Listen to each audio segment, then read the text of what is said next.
completos. Todos os outros completos, e ontem foi substituído aos 45 do segundo tempo. Mas o Santos ganhando do Cruzeiro 2-1, o Cruzeiro segue vice-líder do campeonato, mas com 2 jogos a mais do que o Palmeiras e 1 jogo a mais do que o Flamengo. O Flamengo tem 40 pontos, o Cruzeiro tem 37, o Palmeiras 36, e o Palmeiras tem 2 jogos a menos do que o Cruzeiro, como eu disse, 1 jogo a menos do que o Flamengo. Na prática, significa que o Palmeiras está 1 ponto atrás do Flamengo, e que o Cruzeiro desgarrou, o Cruzeiro ficou para trás. Vamos fazer a conta direito? O Flamengo tem 40 pontos, 1 jogo a mais que o Palmeiras, que tem 36. O Palmeiras tem 39 potenciais e o Cruzeiro 37. Então, o Cruzeiro tem um jogo a mais do que o Flamengo também. Então, por pontos perdidos que eu gosto de fazer. O Flamengo perdeu 14, o Palmeiras perdeu 15, o Cruzeiro perdeu 19. Polarizou. Flamengo e Palmeiras é que estão brigando pelo título brasileiro cabeça a cabeça neste momento. Só os dois podem ganhar o primeiro turno. Embora a gente tenha concluído a 19ª rodada, os jogos atrasados, Sport e Flamengo, Palmeiras e Juventude, Santos e Palmeiras, tornam possível que o Palmeiras ganhe o primeiro turno, quando houver data marcada, data agendada para a realização dessas 2 partidas. Então, Flamengo e Palmeiras se consolidam como os maiores candidatos ao título neste momento da temporada. O que vai acontecer daqui a uma semana, a gente não tem certeza. O incrível é que os dois que polarizam na liderança têm reclamações das suas torcidas. A torcida do Flamengo está muito brava com o Felipe Luiz depois da eliminação na Copa do Brasil, e a torcida do Palmeiras, idem. No final de semana, o ponto negativo foi a torcida do Palmeiras, uma parte, um quarto encapuzados, foram para frente da academia de futebol para atacar bombas e rojões e acordar os jogadores do Palmeiras que dormem na academia de futebol, seu centro de treinamento. Eu já tinha visto muito torcedor local agredir com rojões para tentar acordar time visitante em hotel, em local, em Libertadores da América. Torcida do próprio time eu nunca tinha visto, não. Nunca tinha visto isso. A torcida do Palmeiras fez isso. O Palmeiras virou o jogo contra o Ceará 2-1. O Flamengo no domingo ganhou por 2-1 do Mirassol. Então são os dois que estão brigando pelo título nesse momento. Mas as duas torcidas muito bravas, incrivelmente. As duas torcidas mais vencedoras dos últimos 10 anos e que disputam o título brasileiro são as duas torcidas mais bravas do Brasil neste momento.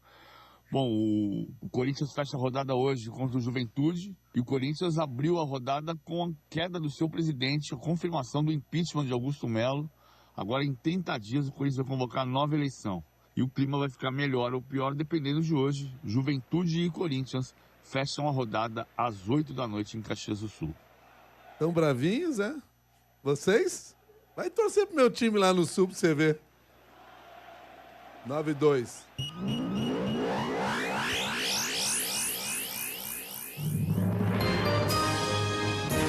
Repórter CBN.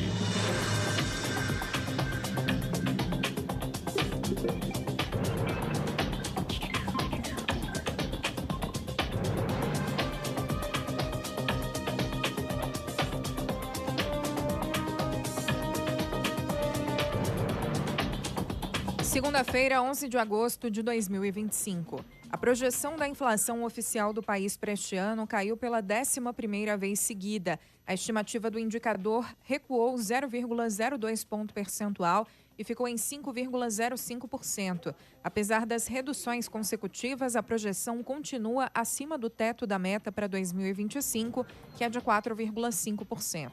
As informações estão no Boletim Focus, divulgado hoje pelo Banco Central.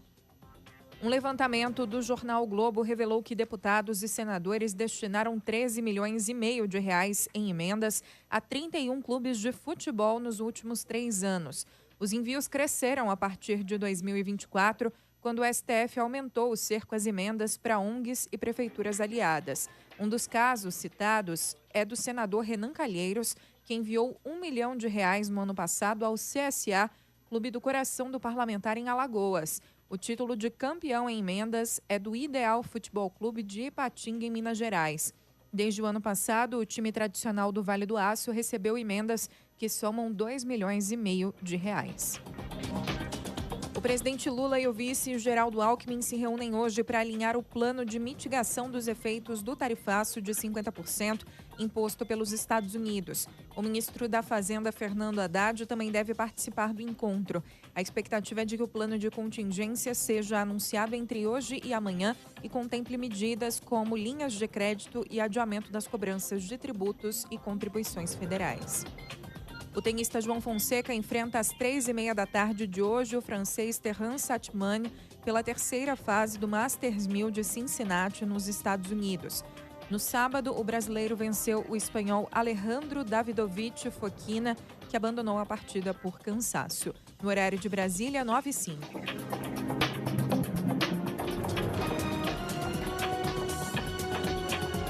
Repórter CBN. As principais notícias do dia, a cada meia hora.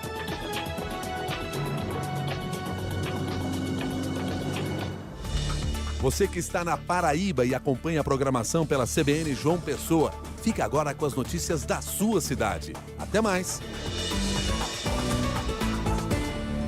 Esta última meia hora do Jornal da CBN teve o oferecimento de Native, seu primeiro Allianz no Bessa.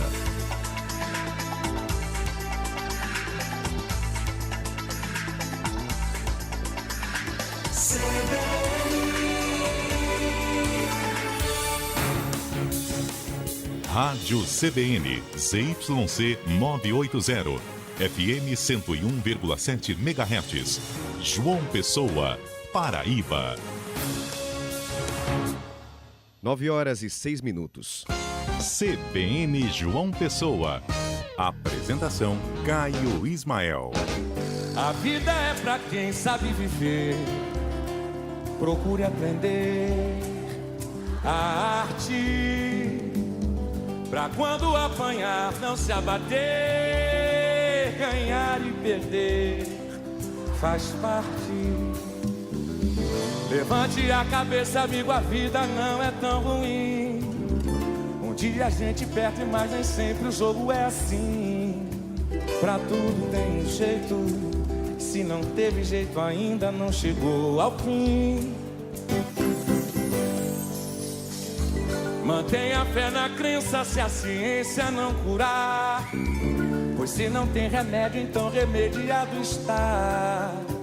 Já é um vencedor. Muito bom dia pra você, um ótimo início de semana. Hoje é dia 11 de agosto de 2025. Tô de volta, né? Tô de volta depois de ficar afastado aí no departamento médico, podemos dizer assim. Tô de volta 100% recuperado. E para começar bem essa semana, eu escolhi essa música porque eu acho que a gente tem que começar a semana, acho que muda a nossa semana e muda o nosso dia, a forma como a gente pensa, né? Como a gente idealiza esse dia. Então, eu tô te convidando mesmo, você que tá me ouvindo nesse momento, a pensar positivo, a pensar que o dia vai ser bom, vai dar certo, seus projetos, né? Os seus planos. Às vezes a gente se atenta ou fica ali dando muita voz, né? A algo que é só um momentozinho ali do nosso dia, a gente transforma aquele momento no dia inteiro. Então, tem calma, vai na fé, vai dar tudo certo. É assim que eu desejo que seja a sua semana, é assim que eu desejo que seja esse dia, essa segunda-feira para todos nós. Estou feliz demais em estar de volta, estou feliz demais em estar aí com você também do outro lado. E vamos seguindo junto, independente do que está acontecendo, a gente tem que pensar positivo e pensar que isso vai passar e pensar que vamos ficar bem, tá? Participa comigo, manda sua mensagem no 981324088. Já deixa aqui o meu beijão pra Eliana, pra Irene, pra o Denis, pra o Odaí, pessoal que já tá chegando logo cedo aqui comigo. Eu fico feliz demais em saber que tô bem acompanhado. 981324088 é o nosso WhatsApp. Já estamos no ar com o CBN João Pessoa, na 101.7 FM, transmitindo pelo rádio em toda a região metropolitana, mas você também nos acompanha pelo YouTube, tem transmissão ao vivo, em vídeo por lá, então nos acompanha, comenta no chat, são várias formas de você acompanhar o CBN João Pessoa. E aí eu tô falando, né, do nosso dia a dia, às vezes tem uma coisa ou outra que deixa a gente aperreado, e como não falar de aperreio e não falar da gasolina, né? Não sei se vocês perceberam, alguém já foi abastecer aí no fim de semana? Eu mesmo no sábado fui abastecer e a gasolina que tava R$6, às vezes, né, 6,10 no máximo, tava 6,30. 6h29 nos postos. Eu tive um susto. Motivo? A gente vai tentar descobrir ainda hoje aqui no CBN João Pessoa. E quero saber de você aí do outro lado se você já abasteceu e percebeu que a gasolina tá mais cara. E não foi um pouco não, foi muito. Me conta aí por quanto você encontrou a gasolina nos trechos por onde você passou nessa manhã. E vou aproveitar também esse iniciozinho do programa para desejar Feliz Dia dos Pais para você, né? A gente não se encontrou nesse fim de semana, então você que é pai, Feliz Dia dos Pais, parabéns, né? Que você consiga exercer aí a sua função de pai da melhor forma possível. E são vários destaques nessa manhã. A gente vai falar, claro, do fim de semana que foi, infelizmente, de muita violência aqui na Paraíba. Uma mulher foi agredida no meio da rua pelo marido em Sapé. Ela estava com a filha, que também foi agredida. Tudo foi gravado, viu? Por câmeras de segurança, as imagens são impressionantes. E aqui em João Pessoa, uma outra mulher foi esfaqueada durante uma briga em um bar. A gente vai trazer os detalhes para você daqui a pouco. Detalhes também sobre a prisão de 12 integrantes da torcida jovem do Botafogo que foram presos depois de um confronto com a polícia militar aqui em João Pessoa. Eles teriam lançado pedras e fogos de artifício contra os agentes depois de uma partida do time no último sábado no estádio Almeidão. 9h10, tem política também por aqui. Felipe Nunes. Felipe, muito bom dia para você. Já agradecer por ter cuidado também do CBN João Pessoa. Felipe que está sempre na cobertura política, nos bastidores, na edição do programa, mas apresentou muito bem o programa nesses últimos dias. Felipe, muito obrigado e bom dia para você. Oi, Caio, bom dia para você. Muito feliz em ter você de volta. Seja bem-vindo. Bom contar também sempre com sua participação aqui e, claro, trazer hoje as notícias de política, né? Porque a política bem movimentada nesse fim de semana.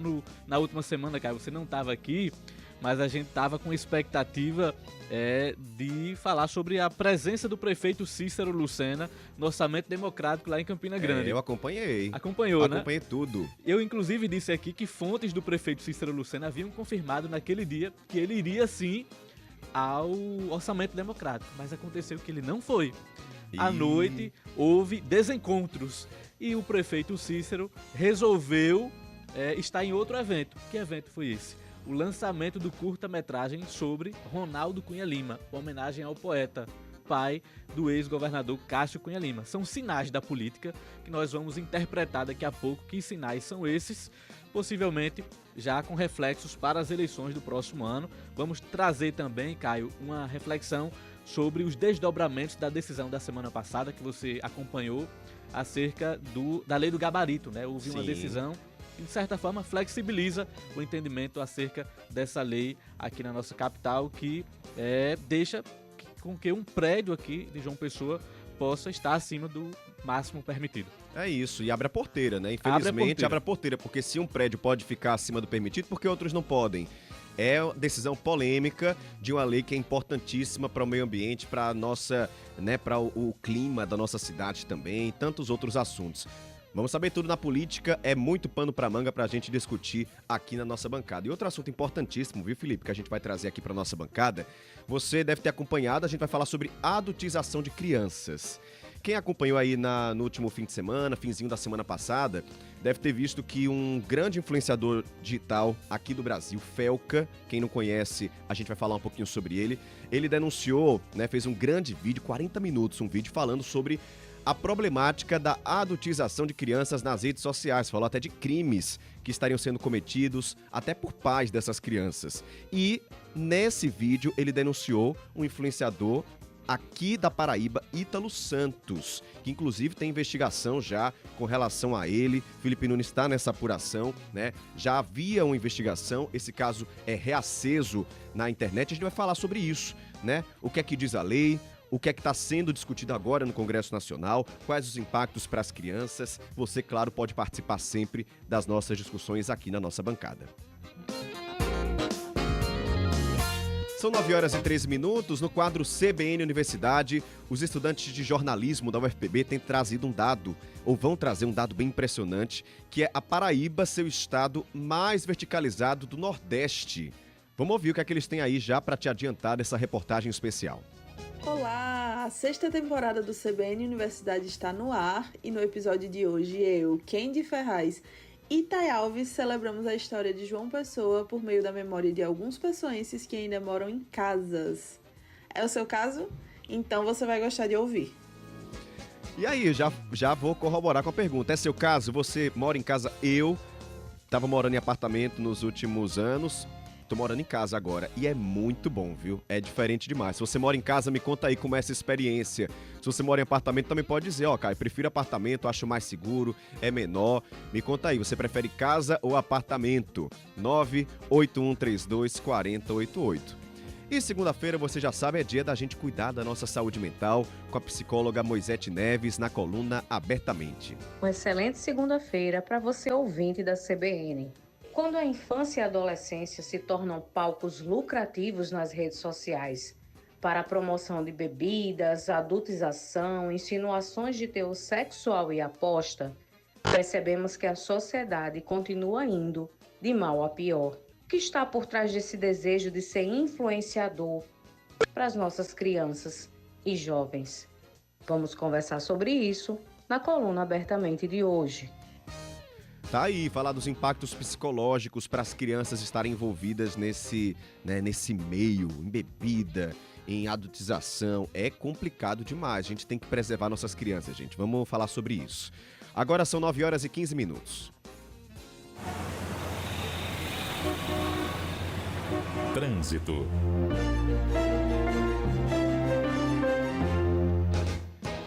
Lentidão na Avenida Dom Pedro II, trecho entre a UFPB e o Jardim Botânico, sentido centro.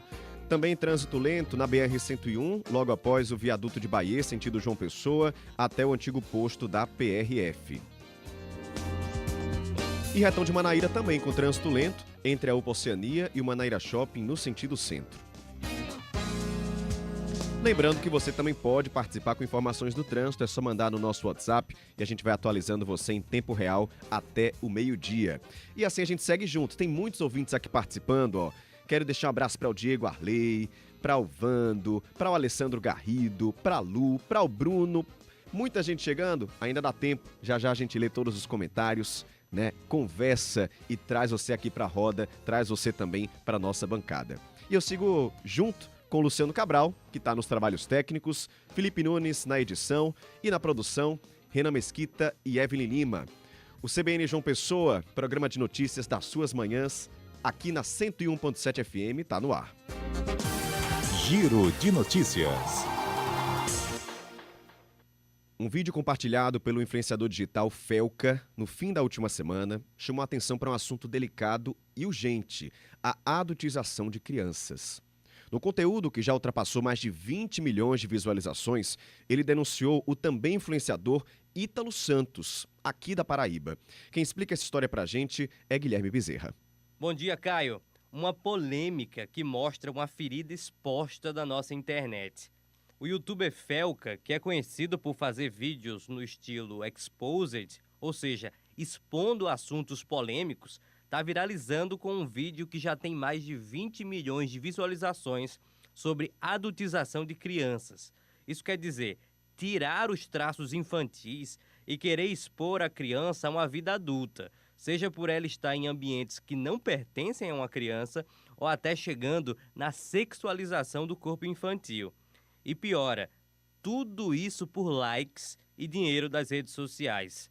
No centro da polêmica, um influenciador paraibano de Cajazeiras que ficou famoso por vídeos envolvendo crianças em lugares com bebidas e em situações que as sexualizam. Uma das paradas mais cabulosas que envolve criança em conteúdo nefasto é o caso do Ítalo Santos com a Camilinha. Olha que ideia super interessante que o Ítalo teve. Que tal pegar um monte de criança e adolescente no auge da puberdade e botar todo mundo numa espécie de reality show, de férias com ex, bagunça, jogar pro Brasil inteiro e tirar uma grana. Mas que nível de insanidade a pessoa tem que ter pra fazer isso? O perfil de Ítalo Santos foi suspenso no Instagram depois do sucesso desse vídeo na semana passada. Ele tinha mais de 17 milhões de seguidores no Instagram. Desde o ano passado, o Ministério Público da Paraíba já investigava o influenciador. A investigação começou depois de uma denúncia de exploração de crianças e adolescentes em dezembro do ano passado. No vídeo que tem viralizado nas redes sociais, O youtuber Felca aponta os riscos para a vida da criança que passa por esse tipo de exploração e exposição tão cedo na vida. Não é só trauma para uma criança, é condenar um adulto a uma vida destemperada, que pode levar muitos casos ao suicídio, comportamentos impulsivos, uso de substância e formação de transtornos mentais, como transtorno de estresse pós-traumático, transtorno de ansiedade e depressivo, transtorno de personalidade borderline, dissociativo até alimentar, dificuldade de estabelecer vínculos afetivos saudáveis, baixa autoestima e depreciação, como o sentimento de sentir-se sujo, quebrado e muitas vezes culpado. A advogada especialista em direito digital, Juliana Nóbrega, explica que essa prática de adultização ainda não é prevista em lei, mas usar as crianças para ganhar dinheiro nas redes sociais é considerado trabalho infantil. E contra isso, existem punições previstas na legislação. O trabalho infantil, via de regra, ele é proibido. Existem casos, inclusive, que não só apenas o que o Felca apresentou, mas outros casos que não envolvem sexualização, de que a justiça proibiu a exploração da criança e do adolescente, de forma que percebeu-se que ele estava deixando de participar daquela fase que é curta da nossa vida para ter uma fase mais adulta muito precocemente. As consequências para o influenciador Ítalo Santos podem chegar até na prisão, em caso máximo.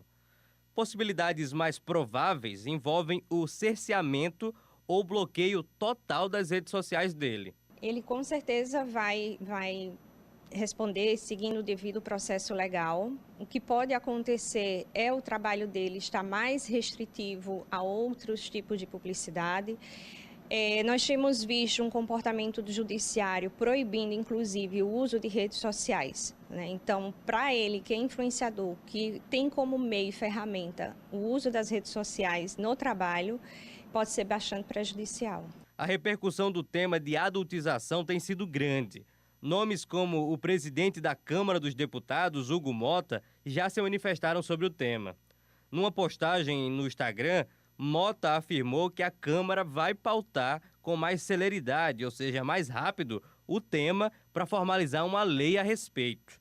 Eu também conversei com o advogado de Ítalo Santos na manhã de hoje. E a expectativa é que o paraibano grave em breve um vídeo se manifestando e falando sobre a polêmica. Até o momento, Ítalo não falou nada. Guilherme Bezerra, para o CBN João Pessoa. Tá aí para você que não assistiu o vídeo, um panorama, né, do que está sendo discutido nas redes sociais. São mais de 20 milhões de visualizações. É um tema que pegou muita gente de surpresa, né? Muitas pessoas não discutiam esse tema, chamou a atenção de muitos pais, mas essa investigação ou investigações contra o Ítalo Santos, que é esse influenciador paraibano, já existiam bem antes de esse vídeo ser publicado. E Felipe Nunes tem aí um posicionamento, a gente foi atrás do Ministério Público da Paraíba, né, Felipe? O que é que você tem de informação? Oi, Caio, bom dia mais uma vez para você e para quem nos acompanha. Isso mesmo, nós já sabíamos que havia investigações em curso no âmbito do Ministério Público da Paraíba e procuramos saber em que fase estão essas diligências. Agora há pouco, o Ministério Público da Paraíba confirmou aqui para a CBN que estão em tramitação 2 procedimentos que apuram denúncia contra o influenciador digital Ítalo Santos. Segundo o MP, um desses procedimentos está na Promotoria de Justiça de João Pessoa e o outro foi instaurado na Promotoria de Justiça de Bahia.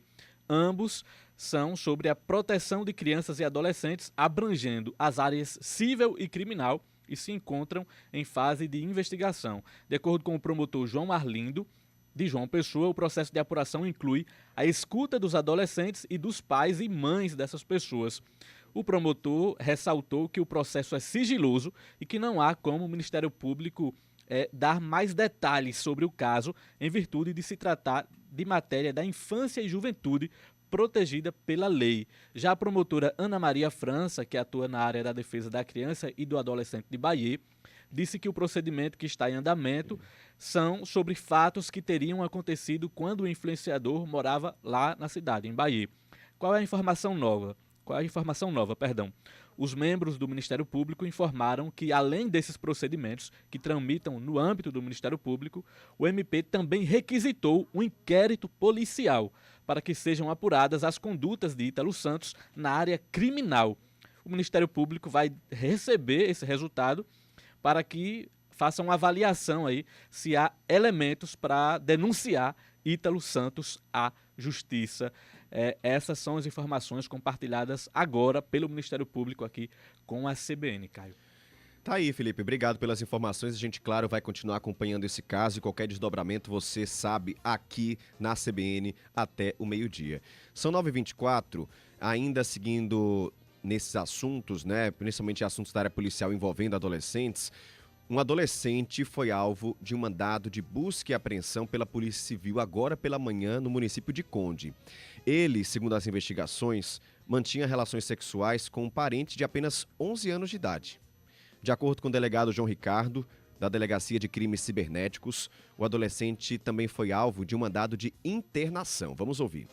Ao ser ouvido, ele confessou os fatos. Além de abusar sexualmente, ele filmou esses atos, que ocorreram várias vezes. Também disse que baixava vídeos e fotos contendo esse tipo de conteúdo ilícito e que os atos cessaram uma vez que a vítima se mudou para outra cidade. Agora vamos analisar tudo que foi apreendido para verificar se outros atos infracionais foram praticados por esse menor, se existem outras vítimas, se ele compartilhava os conteúdos que foram filmados. Agora são 9h25. Seguindo nas notícias da área policial, uma mulher foi agredida em público no meio da rua pelo marido. Isso aconteceu em Sapé nesse fim de semana. A filha estava com ela, também foi agredida. Câmeras gravaram, inclusive, essa ação. E aqui em João Pessoa, uma outra mulher foi esfaqueada durante uma briga em um bar. Quem traz e explica esses dois casos pra gente é Karine Tenório. Bom dia, Caio. Bom dia para os ouvintes da CBN João Pessoa. O caso de Sapé foi registrado por câmeras de celular. Pessoas que estavam próximas e que testemunharam a agressão registraram o fato. E isso é muito importante em um caso de violência contra a mulher. Essas imagens mostram o momento em que o homem que conduzia um carro de cor prata agride a esposa e também a filha. Ele chega a descer do carro, a filha tenta intervir a violência contra a mãe. Em determinado momento ele retorna para a direção do veículo. A mulher até se descuida um pouco porque acredita que ele vai embora a partir dali, mas ele desce novamente do carro e parte para cima dessa mulher. Mais uma vez, a filha do casal tenta intervir e é agredida também. Isso tudo em pleno domingo do Dia dos Pais. Esse homem foi identificado pela polícia pelo nome de Damião e está foragido. Ele fugiu logo depois desse fato. A polícia chegou a procurá-lo em vários lugares, mas não conseguiu localizá-lo. Já aqui em João Pessoa, à noite, uma mulher de 52 anos foi esfaqueada em um bar que fica no Distrito Mecânico. Essa mulher estava na companhia desse homem, mas, segundo os levantamentos da polícia, não seriam namorados. Em determinado momento, eles se desentenderam e aí aconteceu esse crime. Esse homem esfaqueou a mulher no abdômen. Ela foi socorrida, levada para o hospital de emergência e trauma. Já esse homem fugiu do local numa moto, mas minutos depois ele acabou caindo dessa moto. E quando ele caiu da moto, algumas pessoas chegaram junto para tentar ajudá-lo. Quando foram informadas essas pessoas de que ele teria esfaqueado essa mulher num bar. Então essas pessoas que inicialmente chegaram perto para ajudá-lo, na verdade, depois passaram a segurá-lo até a chegada da polícia. Quando a polícia chegou, esse homem foi detido, ele foi levado para o hospital de emergência e trauma também, mas logo recebeu alta e foi levado para a cidade da polícia detido. A mulher ficou internada, recebeu os procedimentos de emergência e nesse momento está na UTI. O estado dela é considerado grave. Então, 2 casos de violência contra a mulher registrados nesse domingo e casos que chamaram muita atenção, viu, Caio? Volto com você. Triste demais, né, Karine? Muito obrigado pelas informações. São 9h29. Eu trago agora a informação da prisão de 12 integrantes da torcida jovem do Botafogo. Eles foram presos na noite do sábado após um confronto com policiais militares aqui em João Pessoa. De acordo com a PM, Após a partida entre Botafogo e Ponte Preta, lá no Almeidão, no sábado, equipes do Batalhão do Choque faziam a escolta da torcida até o bairro Funcionários, justamente para evitar esses confrontos. O que foi que aconteceu? Segundo a polícia, quando chegaram ali no bairro do Geisel, alguns integrantes teriam lançado pedras e fogos de artifício contra os agentes. E aí eles foram presos, aproveitou que estava ali, né, bem pertinho da central de polícia, já foram levados para a central, né, para a cidade da Polícia Civil e devem responder aí por esse ataque à Polícia Militar. E é aquilo, né? É torcedor, mas é criminoso, né? Faz parte de um grupo, mas se cometer crimes tem que ser preso mesmo. São 9h30, daqui a pouco a gente faz aquela pausa para as notícias nacionais e voltamos com política, mas quero deixar aqui esse tempo para conversar com você, vários ouvintes participando, a Irene chegando, desejando bom dia aqui para mim, Eliana também, Bruno Ellison dizendo que já está acompanhando, mandou até uma foto aqui nos acompanhando pelo YouTube, a Lu também chegando por aqui, quem mais? Vando mandou mensagem aqui, desejando bom dia pra gente, lá de Tibiri. A Tanísia também, ó, dizendo bom início de semana pra todo mundo, bom retorno, Caio. Obrigado, Tanísia. Diego Arley, dizendo que tá congelando em São Paulo, mas que tá nos acompanhando. Aqui tá até quente, viu? Não tá aquele clima meio chuvoso de vez em quando, mas o sol tá aparecendo, Diego. Alessandro Garrido, bom dia, moço, bem-vindo de volta. Espero que não esteja faltando nenhum pedaço. Tá tudo bem por aqui, viu? Tá faltando pedaço nenhum, Alessandro. Boa semana pra nós, ele mandou. Obrigado, um grande abraço. Soares também, bom dia, Caio. Bom ter de volta você, nobre amigo. Que Deus continue te abençoando em sintonia. Soares, grande abraço pra você. Matheus Gadelha também chegando por aqui. Ele disse que abasteceu o carro dele às 6h29 no bairro dos Ipês.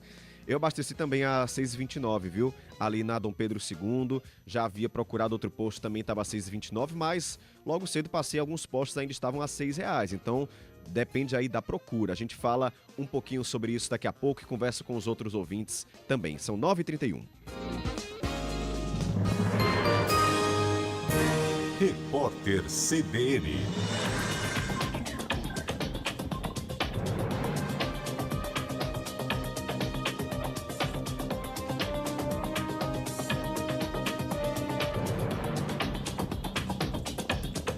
Segunda-feira, 11 de agosto de 2025. A projeção de crescimento do PIB brasileiro para 2025 caiu de 2,23% para 2,21%, depois de 4 semanas de estabilidade.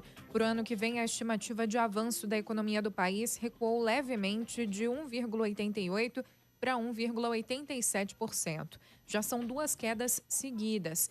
Os dados estão no Boletim Focus divulgado hoje pelo Banco Central. 7 réus do Núcleo 1 da tentativa de golpe de Estado têm até a quarta-feira para entregar as alegações finais ao Supremo Tribunal Federal. É a última oportunidade para as defesas apresentarem os argumentos. Depois dessa etapa, o relator do processo na Corte, Alexandre de Moraes, poderá elaborar o voto e liberar o caso para julgamento. Caberá ao presidente da primeira turma, Cristiano Zanin, marcar uma data. Além do ex-presidente Jair Bolsonaro, o Núcleo 1 é formado pelos ex-ministros Augusto Heleno, Anderson Torres, Walter Braga Neto e Paulo Sérgio Nogueira, o ex-chefe da ABIN, Alexandre Ramagem, e o ex-comandante da Marinha, Almir Garnier. O ex-ajudante de ordens da presidência, Mauro Cid, também faz parte do grupo. Ele já apresentou as alegações finais porque é o delator. Os jornais franceses analisam as repercussões do plano de governo de Benjamin Netanyahu de ocupar Gaza integralmente. O Le Monde cita França, Alemanha, Holanda e Portugal, entre outros países, para avaliar que o premier israelense, com a decisão, perde completamente o apoio dos europeus. Segundo o texto, a iniciativa de Netanyahu deve ter consequências na relação entre a União Europeia e Israel, já que o bloco afirma que não renunciará à defesa dos princípios fundamentais do direito internacional. Para o Libération, Israel está mais isolado do que nunca. O jornal Les Echos descreve como aposta arriscada ocupar Gaza e esvaziar uma cidade de 1 milhão de habitantes. No horário de Brasília, 9h34.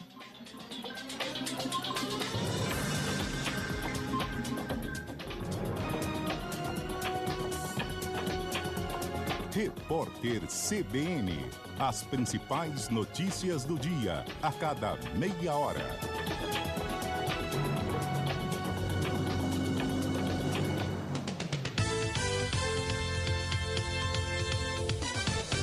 Chegou a hora de mudar o seu futuro. Estão abertas as matrículas 2025.2 da Facene. São 7 opções de cursos: enfermagem, farmácia, odontologia, educação física, fisioterapia, psicologia e medicina veterinária, com matrícula grátis e desconto de 60% das mensalidades. Acesse facene.com.br ou entre em contato pelo WhatsApp 83993920134.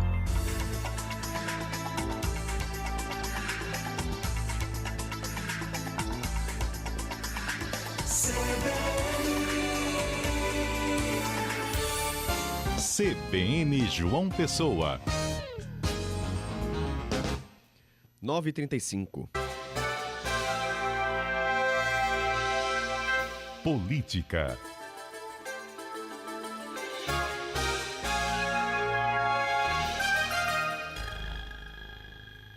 Estamos de volta e antes de entrar nos assuntos da política, quero só te lembrar que além da 101.7 FM, você nos acompanha também no site cbnparaíba.com.br, no seu aplicativo de rádio e no YouTube. Tem transmissão ao vivo por lá para você ver os bastidores, nossos entrevistados, colunistas. É só procurar CBN Paraíba, se inscreve, liga o sino que a gente vai te avisar todas as vezes que estivermos ao vivo. E a gente começa a coluna de política de hoje, conversando aqui com o Felipe Nunes, que está numa apuração desse fim de semana. Felipe, bom dia para você, porque esse fim de semana foi bem movimentado nos bastidores da política, né? Política paraibana, inclusive um filme.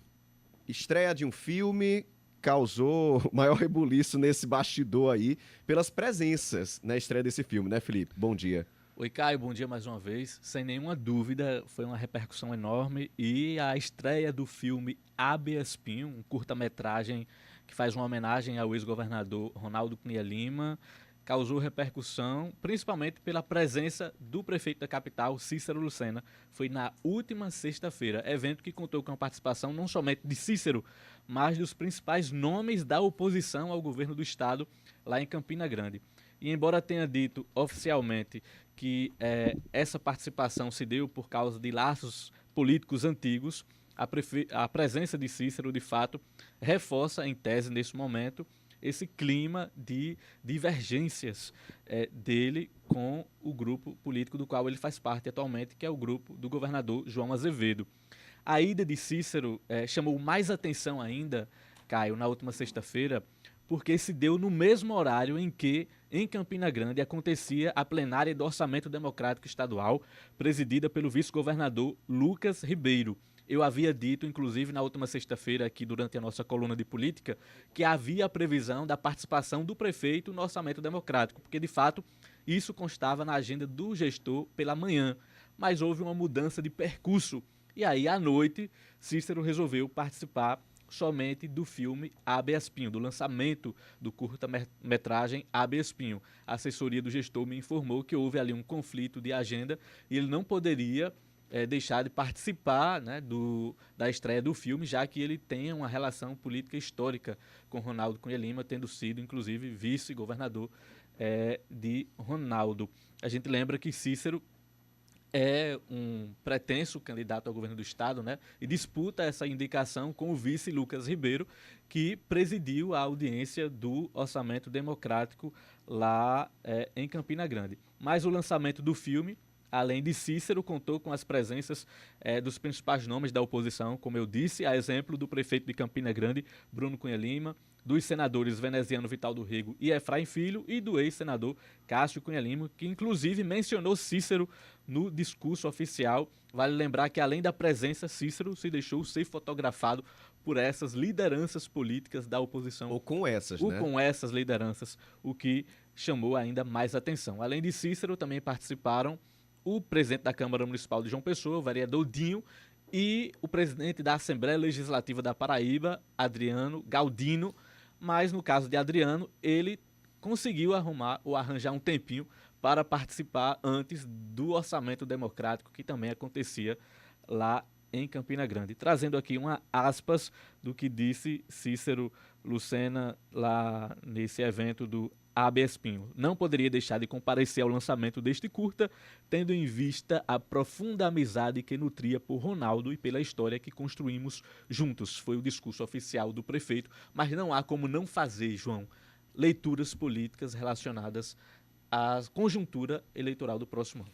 Não, certamente, Felipe. Essa história da incompatibilidade das agendas é uma história de Papai Noel, né? Ninguém acredita efetivamente que ele não foi ao Orçamento Democrático, Caio, e optou por ir no Teatro Municipal porque as agendas eram incompatíveis. Não. O próprio Adriano, a presença de Adriano nos dois eventos desfaz essa justificativa, né? Adriano esteve no Orçamento Democrático e depois foi para o Teatro Severino Cabral, onde também participou ao lado desses outros nomes do lançamento desse filme. E é um evento, é um fato político, né? É um fato político que escancara aquilo que a gente já vem acompanhando nos bastidores há alguns meses, de que há uma crise, de que há uma instabilidade, de que há um descompasso completo dentro da base do governo que não consegue, por mais que o governador João Azevedo às vezes diga isso, outros integrantes do governo, da base, mencionem um discurso de unidade, mas que esse já não discurso... há, né? Claro que não há. Efetivamente não existe, né? Não há mais esse clima de unidade já há algum tempo nos bastidores por conta exatamente da disputa por ocupação de espaços. Política é uma arte de ocupar espaços também. E nesse momento há pelo menos 3 nomes dentro dessa base do governo: Cícero Lucena, prefeito aqui de João Pessoa, o presidente da Assembleia Legislativa Adriano Galdino e o vice-governador Lucas Ribeiro, que disputam o mesmo espaço. Que é exatamente o espaço daquele que será candidato a governador do estado no próximo ano por essa base.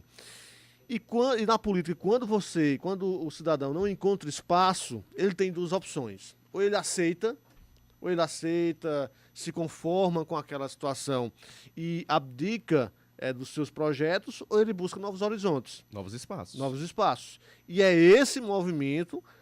e é para esse movimento que tem acenado Adriano Galdino e Cícero Lucena.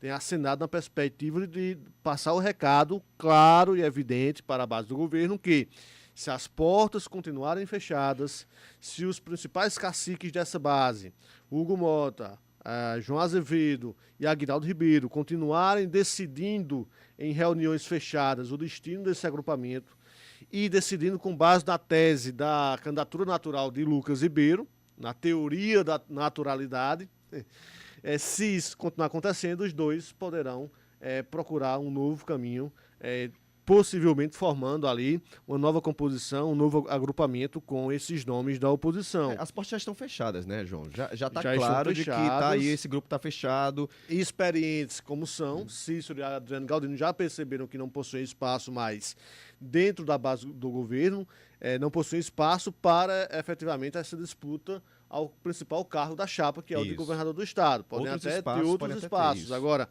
precisarão se contentar em ser coadjuvantes no processo.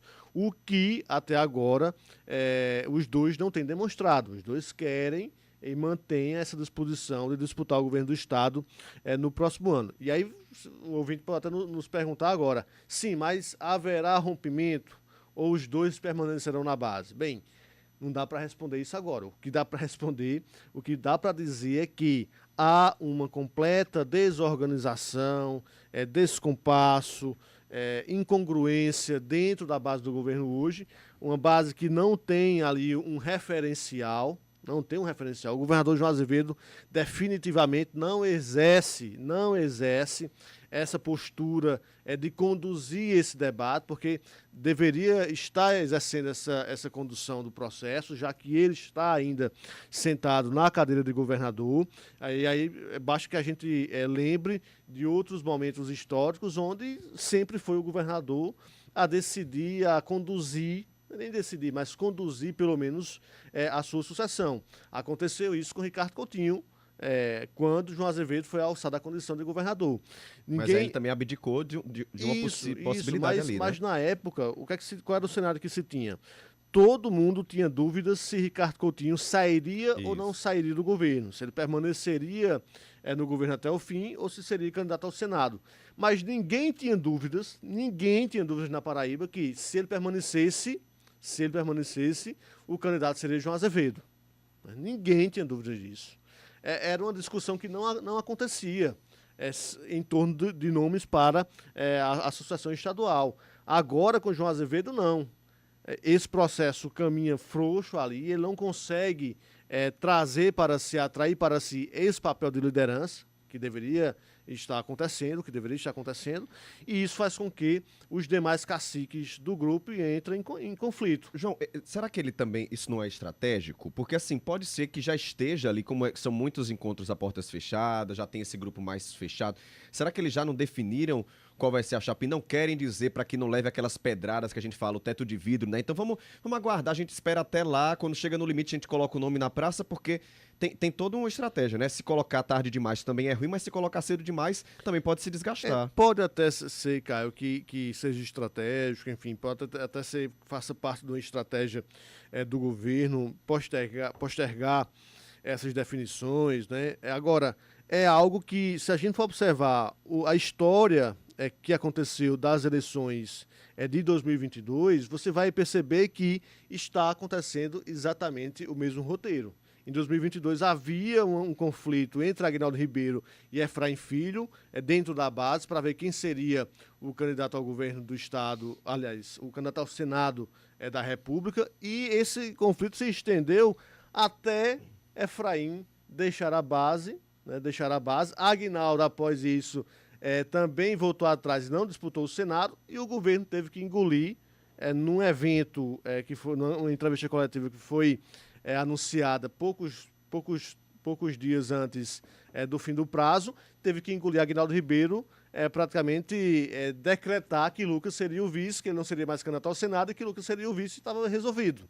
Ou seja, a decisão final partiu de Aguinaldo, através da sua habilidade política, e viu essa brecha e essa possibilidade de colocar Lucas Ribeiro como candidato a vice naquela oportunidade, e fez isso. Partiu de Aguinaldo e não da condução feita por João Azevedo. Agora, mais uma vez, essas disputas na base tomam conta e fazem com que esse agrupamento corra um sério risco de, mais uma vez, perder aliados. E perdendo aliados, você aumenta as chances de insucesso eleitoral de qualquer grupo. Quais seriam os possíveis caminhos de Cícero? A gente já falou sobre isso aqui, mas tem o PSDB que já deu aí um sinal verde para ele, né? Apesar de ser um partido que está desidratado, teria essa chance, né, João?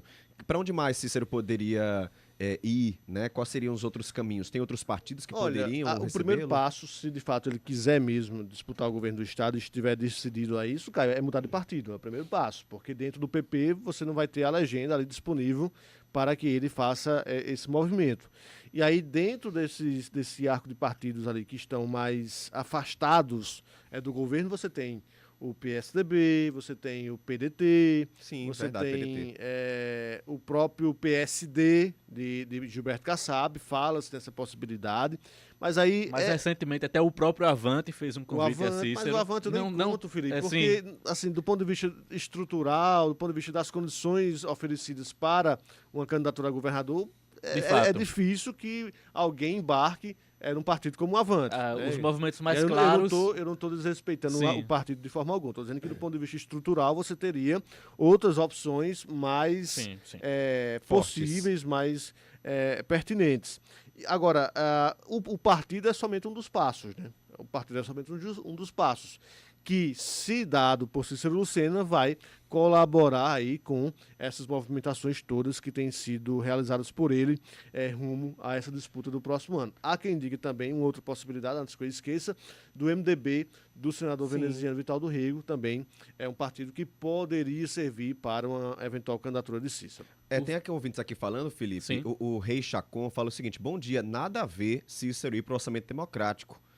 Ele é prefeito da capital, tem que se preocupar em fechar os buracos da capital. Mas isso era um movimento, Caio, que ele já vinha fazendo, era um movimento político que ele já vinha fazendo há um tempo, né? É interessante esse comentário do Rei, porque é uma reclamação que, vez por outra, os nossos ouvintes têm feito aqui, porque, claro, sempre que chove, os asfaltos começam a ceder e começam a aparecer problemas, e os buracos são apenas apenas um dos problemas na nossa capital, mas a cidade está muito esburacada, né? Tem problema acontecendo, o pessoal está falando aqui, nos postos de saúde. Então, assim, é claro que a população também vai sentir e vai cobrar do prefeito.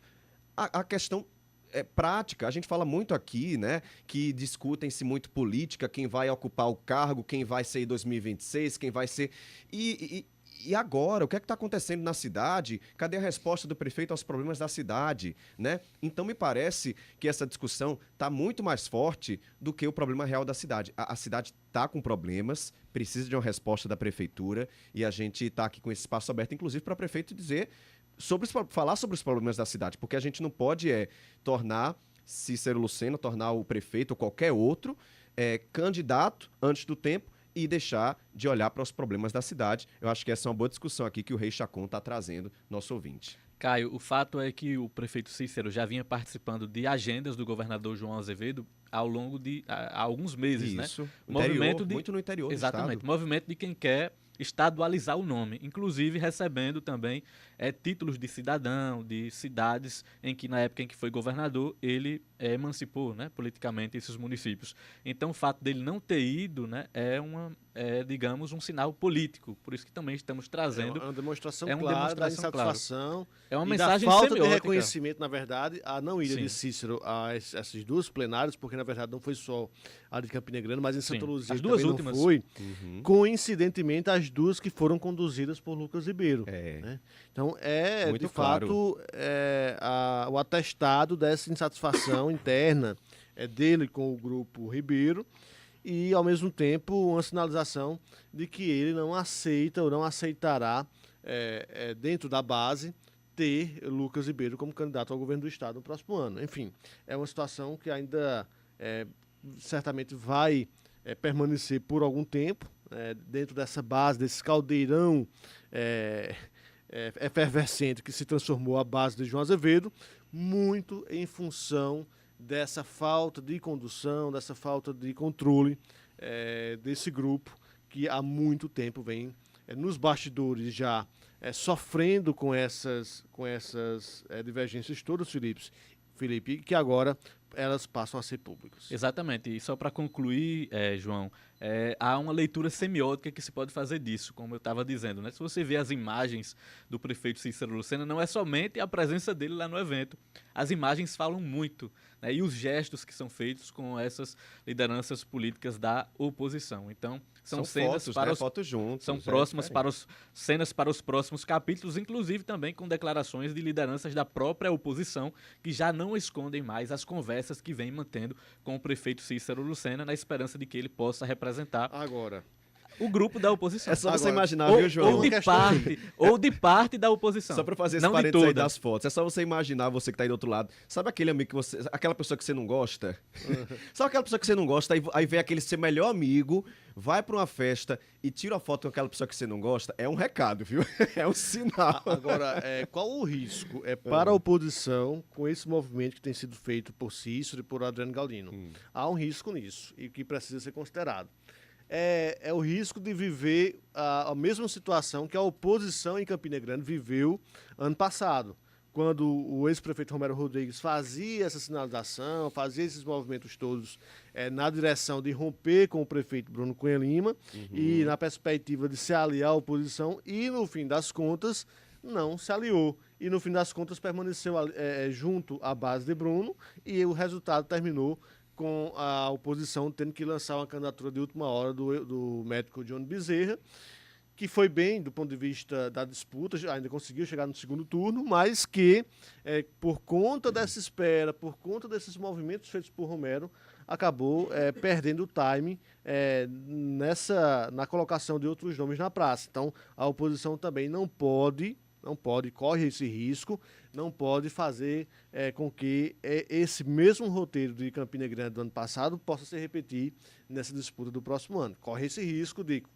esperar demais por Cícero e por Adriano Galdino e acabar sem pavimentar outros nomes da própria oposição para essa disputa. João, só para a gente contextualizar, lembrar para o nosso ouvinte, né, que além da base governista, que tem nesse debate os nomes do vice-governador Lucas Ribeiro, tido nesse grupo como candidato natural, e do prefeito Cícero Lucena, na oposição há essa espera também por uma eventual definição de Cícero Lucena, e o nome do senador Efraim Filho, que foi escolhido pelo PL como candidato do grupo. É Pedro Cunha Lima para aí as também, eleições do e ao próximo nome ano. de Pedro, né? que é E Pedro um Cunha Lima pré-candidato também. ao Exatamente. governador, Vamos Pedro Cunha acompanhar. Lima do PSD.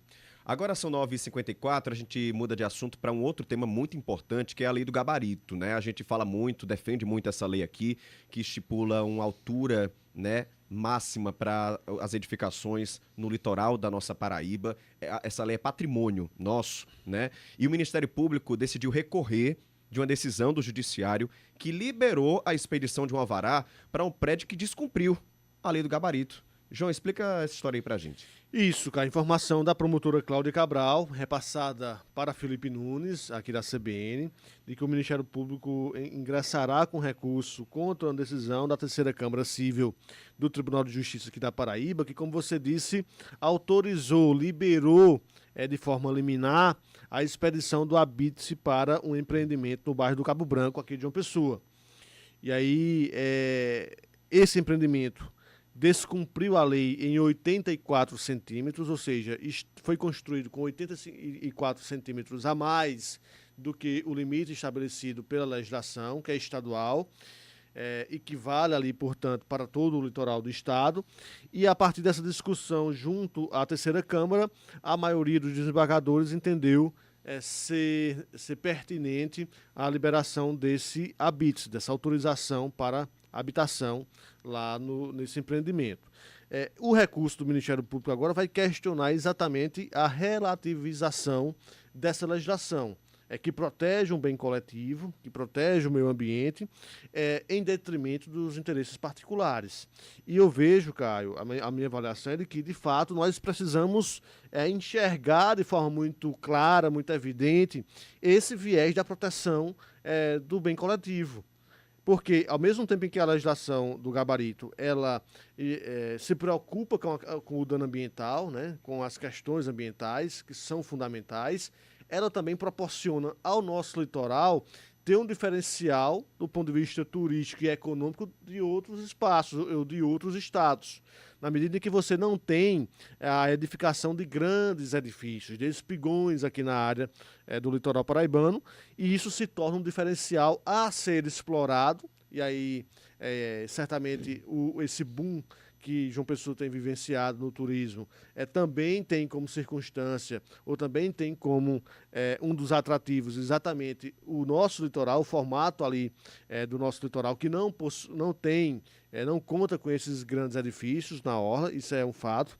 Então, a preservação disso como um patrimônio, além da questão do meio ambiente, será discutido, estará presente nesse recurso que será apresentado pelo Ministério Público junto ao Judiciário. E o que mais me chama a atenção nesse caso, já de algum tempo, é o silêncio daqueles que poderiam estar também, juntamente com o Ministério Público, lutando, brigando para a manutenção da lei do gabarito. Se você for observar na Assembleia Legislativa, nenhum deputado fez discurso ou faz discurso defendendo a legislação estadual, que está presente na Constituição do Estado. Votada naquela casa, né, protegendo a lei da casa. Os vereadores aqui de João Pessoa, da mesma forma, é um silêncio total sobre esse assunto. O próprio município de João Pessoa e o Estado poderiam ter uma posição até mais firme com relação a essa defesa, também não fazem. E até mesmo aquelas entidades que trabalham com a proteção do meio ambiente, que lutam pela preservação ambiental, e temos inúmeras aqui na Paraíba, tanto ONGs, organizações não governamentais, como instituições dos governos, também permanecem em silêncio assistindo a decisões como essa da Terceira Câmara Civil do Tribunal, que foram muito ruins, que relativizam, de fato, uma lei ambiental diante do interesse particular de alguém que descumpriu essa legislação, né? E aí qual o risco disso? O risco é de que nós continuemos relativizando e abrindo exceção, e abrindo janela, e abrindo portas. Abre a porteira. Para que a legislação chegue um dia ao ponto de ser uma peça uma peça histórica, caia no esquecimento. Porque se nós seguirmos esse caminho, iremos correr um sério risco de fazer com que a legislação estadual, a Constituição do Estado, seja, de fato, descumprida sistematicamente por conta desses excessos cometidos nesses projetos que lá atrás foram aprovados pelo poder público, né? Pela omissão ou pela imperícia daqueles que deveriam ter fiscalizado a apresentação dessas obras e a execução desses serviços aqui em João Pessoa e em outros municípios também do litoral. E são muitos os benefícios, né? A gente sempre fala aqui, tem a questão da circulação do ar que vem do oceano, dos ventos do oceano na cidade, ou seja, tira aquelas ilhas de calor. Tem toda a questão da praia ter ainda, né, sol até o fim da tarde, e tantos outros. E essa questão que o João falou da estética também é muito importante, é um diferencial de João Pessoa comparado com as outras capitais do Nordeste. Eu pego exemplos de cidades da Europa, por exemplo, né? Londres, Barcelona, são cidades que fizeram um plano diretor e disseram, aqui não vai ter espigão como em Nova York. Nova York tem o estilo de Nova York, mas aqui a gente não quer Nova Yorkizar nossa cidade. E acho que a gente tem que proteger João Pessoa para também não tentar imitar outras cidades. Existem áreas onde esses prédios podem ser feitos nessas grandes cidades, mas a base, né, aquela infraestrutura, aquela estética, aquela arquitetura, você imagina se começasse a construir espigões no centro histórico, descaracterizaria completamente. Então acho que descaracteriza também a orla de João Pessoa e do estado inteiro se começar, aí sobe 1 metro aqui, aí o outro, aí depois de 1 metro, aí bota mais 30 centímetros, depois mais meio, e aí descaracteriza. Acho que o Ministério Público faz certo em recorrer dessa decisão e a Justiça erra. Para mim, a Justiça erra claramente em permitir que uma obra seja feita fora da lei. Todo mundo sabe, as empresas sabem, a prefeitura que é para fiscalizar sabe. Se foi feito fora, está errado, tem que ser punido por isso. Além de multa, tem que destruir, né? Fazer essa readequação, pelo menos essa é a minha opinião, e eu quero ouvir a sua opinião também. Esse é um tema que a gente sempre traz muito aqui. São 10h01, a gente vai fazer uma pausa super rápida para você acompanhar as notícias nacionais do Repórter CBN, mas já eu volto porque tem vários ouvintes trazendo vários temas. Também vamos falar sobre temas da política, porque o governador João Azevedo está participando agora de um anúncio de um evento que vai reunir as principais modalidades de esporte de praia aqui na Paraíba, vai receber atletas de todo mundo, então nossa reportagem está acompanhando por lá, inclusive vai perguntar sobre política, claro. Então vamos trazer essas informações para você daqui a pouco. Claro, sua participação é super importante. 981324088. Estou esperando sua participação. Manda mensagem, manda áudio, a gente volta já já. CBN, top de 5 segundos.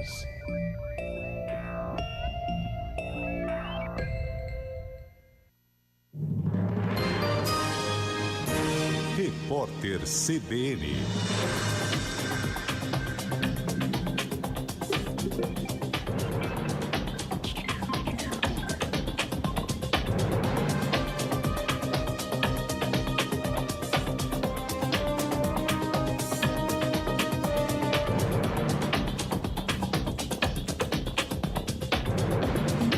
Segunda-feira, 11 de agosto de 2025.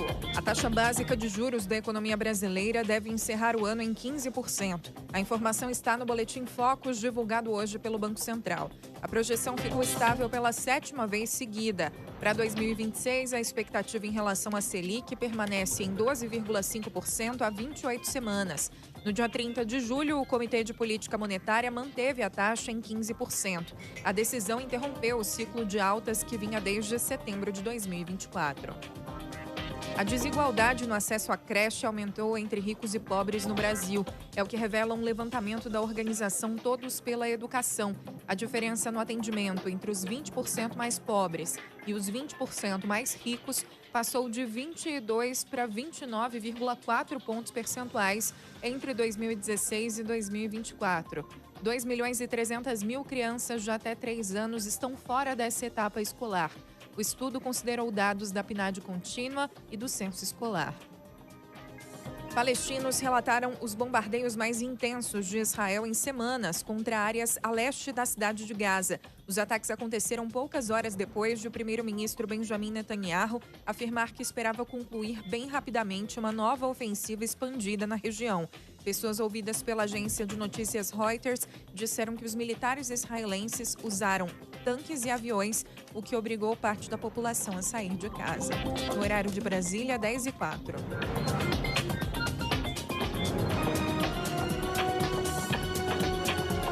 Repórter CBN.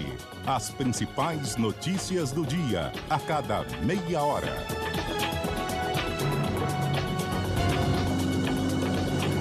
Esta próxima meia hora do CBN João Pessoa tem o oferecimento de Faculdades Nova Esperança. Ensino com excelência. Compromisso com você. Chegou a hora de mudar o seu futuro. Estão abertas as matrículas 2025.2 da Facene. São 7 opções de cursos: enfermagem, farmácia, odontologia, educação física, fisioterapia, psicologia e medicina veterinária, com matrícula grátis e desconto de 60% das mensalidades. Acesse facene.com.br ou entre em contato pelo WhatsApp 83993920134. De segunda a sexta, na CBN João Pessoa, você fica sabendo as notícias do esporte a partir das 2h, no CBN Esporte Clube. Os destaques do nosso futebol e a análise do que acontece em campo, nas quadras e nas pistas, por quem entende do assunto. CBN João Pessoa, pode ligar que aqui tem jogo. CBN João Pessoa. Oferecimento Faculdades Nova Esperança. Ensino com excelência. Compromisso com você.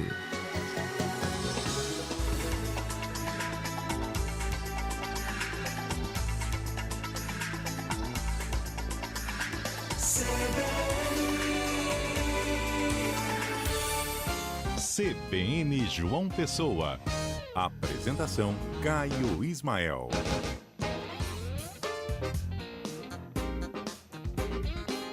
Estamos de volta com o programa de notícias das suas manhãs aqui na 101.7 FM. Muito obrigado pela companhia, seja muito bem-vindo, seja muito bem-vinda à segunda hora da nossa programação local. Você, claro, tem uma cadeira cativa aqui na nossa bancada, pode participar sempre que quiser pelo nosso WhatsApp 981324088. Estou esperando sua mensagem, estou esperando sua participação, sua denúncia, sua sugestão de reportagem, um espaço para você conversar comigo, tá? Eu vou começar agora, essa segunda hora, trazendo um pouquinho dessas participações. Já a gente tem entrevista aqui para falar sobre preço da gasolina, tem também mais informação da política, então fica por aqui, tá? Não sai daí não. Mas antes disso, tem muita coisa importante para a gente trazer dos nossos ouvintes. Eu vou começar pelo Odair. O Odair mandou um vídeo pra gente, eu vou descrever para você esse vídeo que mostra a situação no terminal de integração do Valentina. Ele fala: Caio, parabéns pelo seu retorno ao programa, e ontem estive na integração do Valentina Figueiredo. A situação das portas externas e internas dos banheiros é revoltante. Os usuários não têm privacidade alguma. Gente, a imagem mostra, existe a moldura da porta, são aquelas portas, né, de metal, tem a moldura, mas a parte que deveria proteger a porta não existe, ou seja, é como se fosse só uma moldura mesmo. Quem vai utilizar o banheiro não tem privacidade, ou seja, não utiliza, né, o banheiro. Né, ele fala: é revoltante, vários usuários não têm privacidade. Segundo informações que obtive no local, são atos de vandalismo que acontecem durante a noite, porque o portão deveria ser fechado. Há 2 meses não foi recolocado o portão e porque ele caiu em cima de um servidor. Cadê o serviço de manutenção da prefeitura? Tá aí o vídeo para quem está acompanhando pelo YouTube, mas eu estou descrevendo para você. Aí são 2 problemas, né?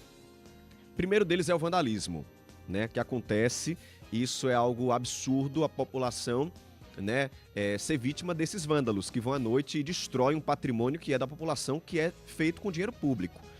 Mas o outro problema não tem portão. O local está aberto há 2 meses, segundo aí o nosso ouvinte Odair. Não tem portão, ou seja, espaço aberto, né? Acaba deixando esse espaço aberto para os vândalos. E não tem manutenção, não tem portão, não tem porta, como é que você utiliza um banheiro? Aí você vê também nas imagens, as bacias não tem aquela parte de cima para você sentar, a tampa, né? O forro não tem tampa, não tem papel higiênico, não tem tampa até da bacia sanitária, para dar descarga, da caixa, né?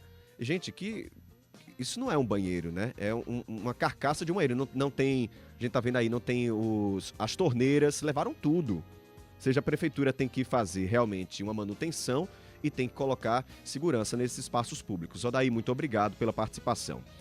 Quem mais chegando por aqui? Vamos ver mais um ouvinte, o Mário. O Mário mandou aqui pra gente fotos também, lá no WhatsApp, que mostram entulhos. E aí ele fala assim, Caio, reforça aí mais uma vez, porque tudo começou pela própria CEINFRA. Limpou a rua, acumulou com carro de mão na calçada para posterior recolhimento e até agora não fez. E o princípio virou acúmulo descontrolado. Começou com a CEINFRA e o pessoal continuou jogando lixo, tá?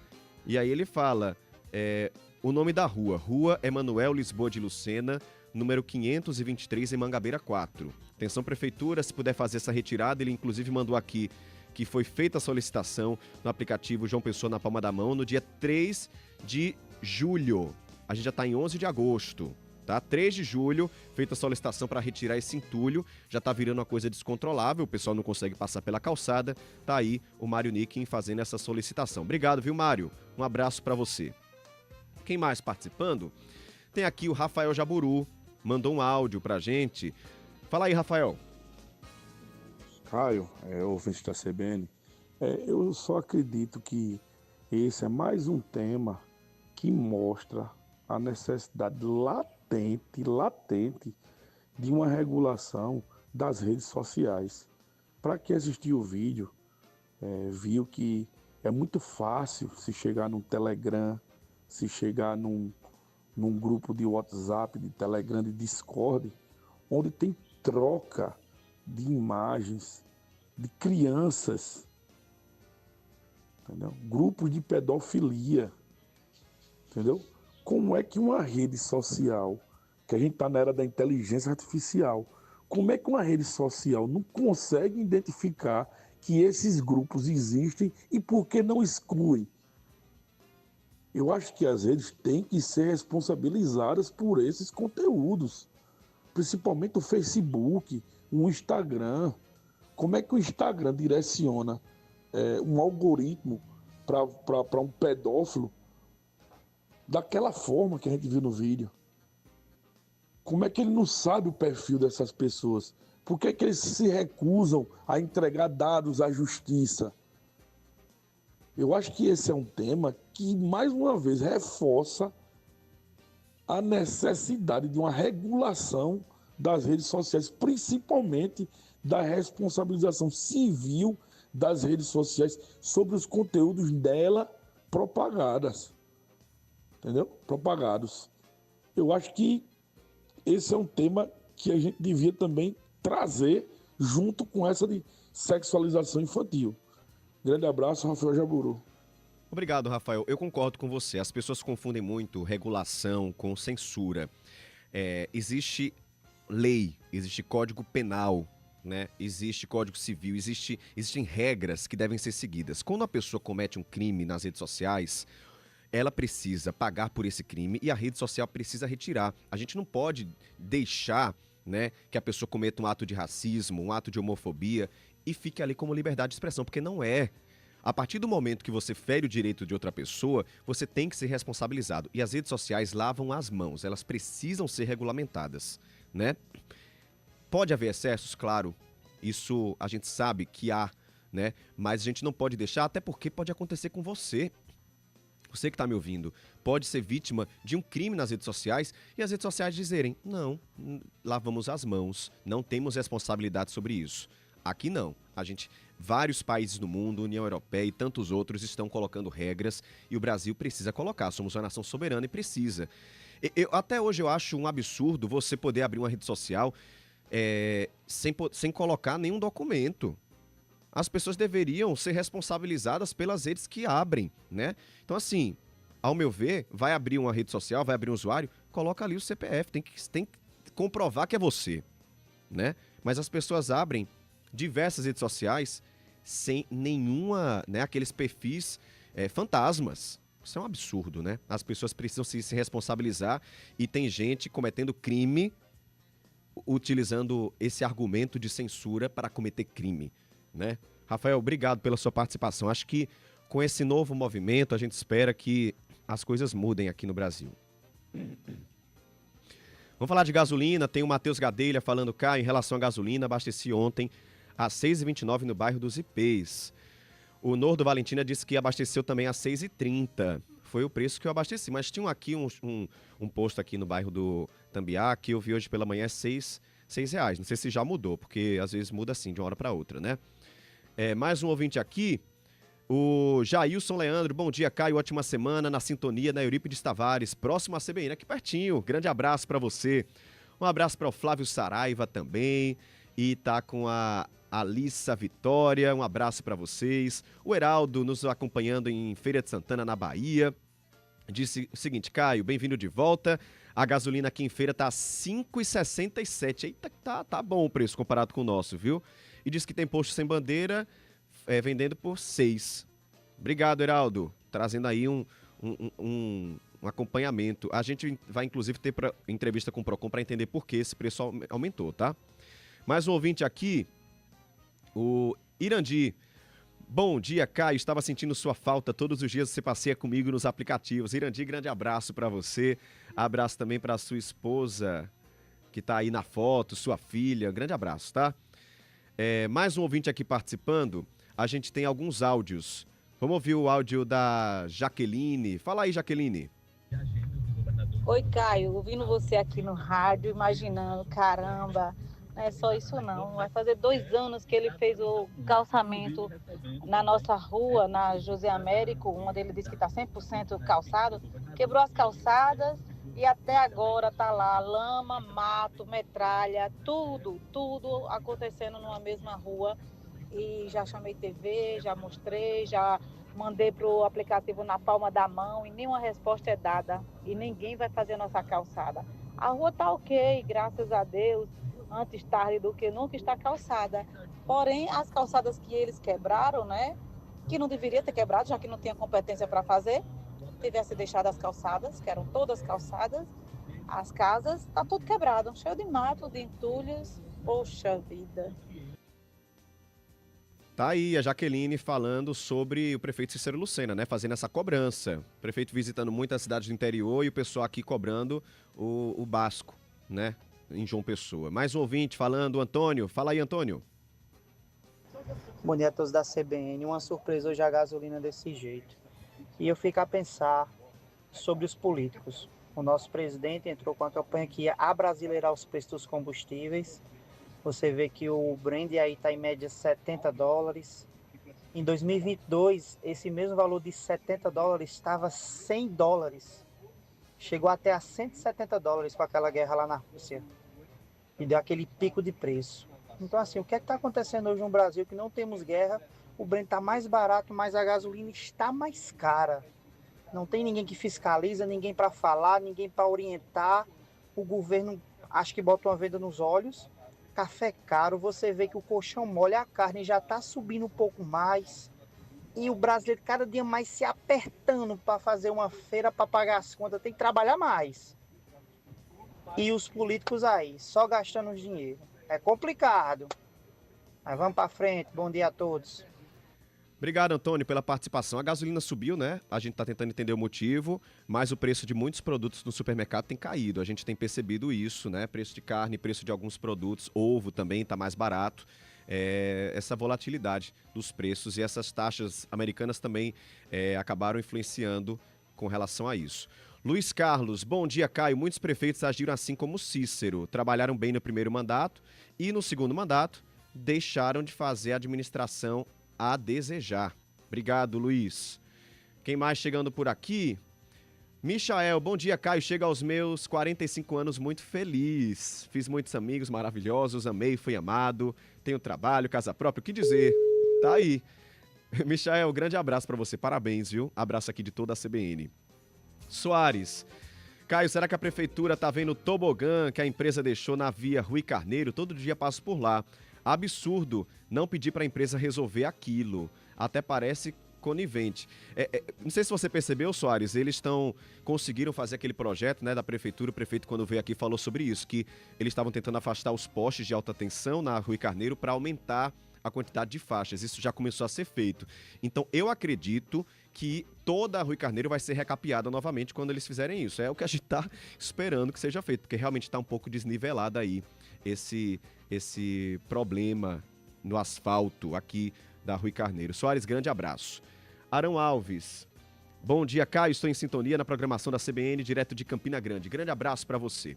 Gente, daqui a pouco eu converso mais com os ouvintes, a gente tem entrevista aqui, mas todas as mensagens vão ser lidas, a gente sempre traz os temas aqui que são muito importantes, é o olhar de você sobre a cidade, tá? Então fica com a gente, daqui a pouco eu volto com essa interação. São 10h19. Giro de notícias. Vai ser lançado hoje pela Prefeitura aqui de João Pessoa o programa João Pessoa Mais Verde, que tem o objetivo justamente de aumentar a arborização urbana aqui da nossa cidade. Então a gente conversa agora por telefone com o secretário de Meio Ambiente aqui da capital, o Elison Silveira. Secretário, seja bem-vindo à CBN, bom dia. Bom dia, Caio, bom dia a todos os ouvintes da CBN. Hoje estaremos lançando o programa João Pessoa Mais Verde, que visa aí a gente alcançar uma meta audaciosa até 2030 de plantar 500 mil árvores em nossa cidade. Isso em vias públicas, praças, canteiros centrais, parques municipais que estão sendo construídos. Então é um grande marco para a nossa cidade que visa também resgatar uma autoestima, né, da nossa cidade, que já foi conhecida como uma das cidades mais verdes do mundo. A gente também vai esclarecer um pouco, né, dessa história, mas o importante é que a nossa cidade ela mantenha a qualidade de vida, mesmo com o crescimento populacional, territorial, e todos os desafios que aparecem, né, com o crescimento da cidade, e que a política de arborização urbana é uma grande ação de mitigação das mudanças climáticas, ajuda a combater a poluição sonora, atmosférica, ilhas de calor, e traz uma qualidade de vida para a nossa cidade, e além de todos os benefícios e serviços ambientais que são prestados pelas árvores. Secretário, como é que vai ser? Como é que vai funcionar na prática? Essas vão ser mudas distribuídas ou a secretaria vai fazer esse projeto, vai plantar essas árvores na cidade? Isso, cara, para que a gente chegue nessa ação, a gente traça, nessa meta, a gente traça algumas linhas de ação, como, por exemplo, a ação Via Verde. Então, hoje nós temos 50 quilômetros de ciclovias em nossa cidade, que estão aptas a receber árvores. E as pessoas, às vezes, deixam de andar pela ciclovia por conta do calor, por conta do sol escaldante. E a gente vai plantar aí 2.000 árvores ao longo das ciclovias, principalmente na orla marítima, na beira-rio, no centro da cidade, nas 3 ruas, para que essas vias elas sejam mais frescas, mais refrescantes e aprazíveis para as pessoas escolherem. Outra ação, por exemplo, é o Arboriza Centro. Então, uma série de ações que está sendo realizada pelo governo do estado, pela prefeitura, no centro da cidade para restaurar o centro, e a preservação do centro histórico também combina com a preservação da natureza. Então, todo o centro histórico iremos plantar aí 2.000 árvores nas principais avenidas, corredores e praças, né, do nosso centro histórico. Além também as medidas compensatórias pelo mercado imobiliário. Então, por exemplo, o polo turístico, o polo hoteleiro, que estava dentro de uma área de densa mata, ele está sendo preservado com a própria criação do Parque das 5 Trilhas. Mas também iremos entrar num processo de campanha com esse mercado, esses empreendimentos que estão em parceria com a Cinep, esses empreendimentos vão fazer um grande reforço de investimento na arborização, que chega até 6 milhões de reais em plantios de árvores. A gente também precisa contar com o apoio da população. Fazendo todas as contas que a gente vai apresentar, Caio, a gente também precisa contar com a iniciativa da população. Nessas contas, para que a gente chegue a 500 mil árvores, por mês, haveria necessidade de um plantio voluntário de 800 árvores. Então, não é só cobrado do poder público, da prefeitura, do estado, que o poder público faça a sua parte, mas as pessoas terem aquele cuidado, aquele carinho de tomar conta de uma árvore que está plantada na frente da sua calçada. Aproveitar o quintal, o jardim da sua casa e plantar uma árvore. Tomar conta de uma árvore que está ali naquela praça, não deixar que ela seja danificada. Então, a gente precisa também contar com a parceria de ONGs, empresas, comerciantes, construtoras. Por exemplo, o prédio onde eu moro foi construído um prédio multifamiliar, mas foram plantadas 16 árvores nas calçadas. Então, por que outros empreendimentos não podem seguir essa cultura e que a gente possa ter a nossa cidade cada vez mais verde? Então, dentro dessa linha de uma série de investimentos, e também vamos fazer implantar um arvorômetro em que a população vai poder acompanhar quantas árvores diariamente nós estamos plantando, aonde nós estamos plantando, porque esse inventário ele também será georreferenciado.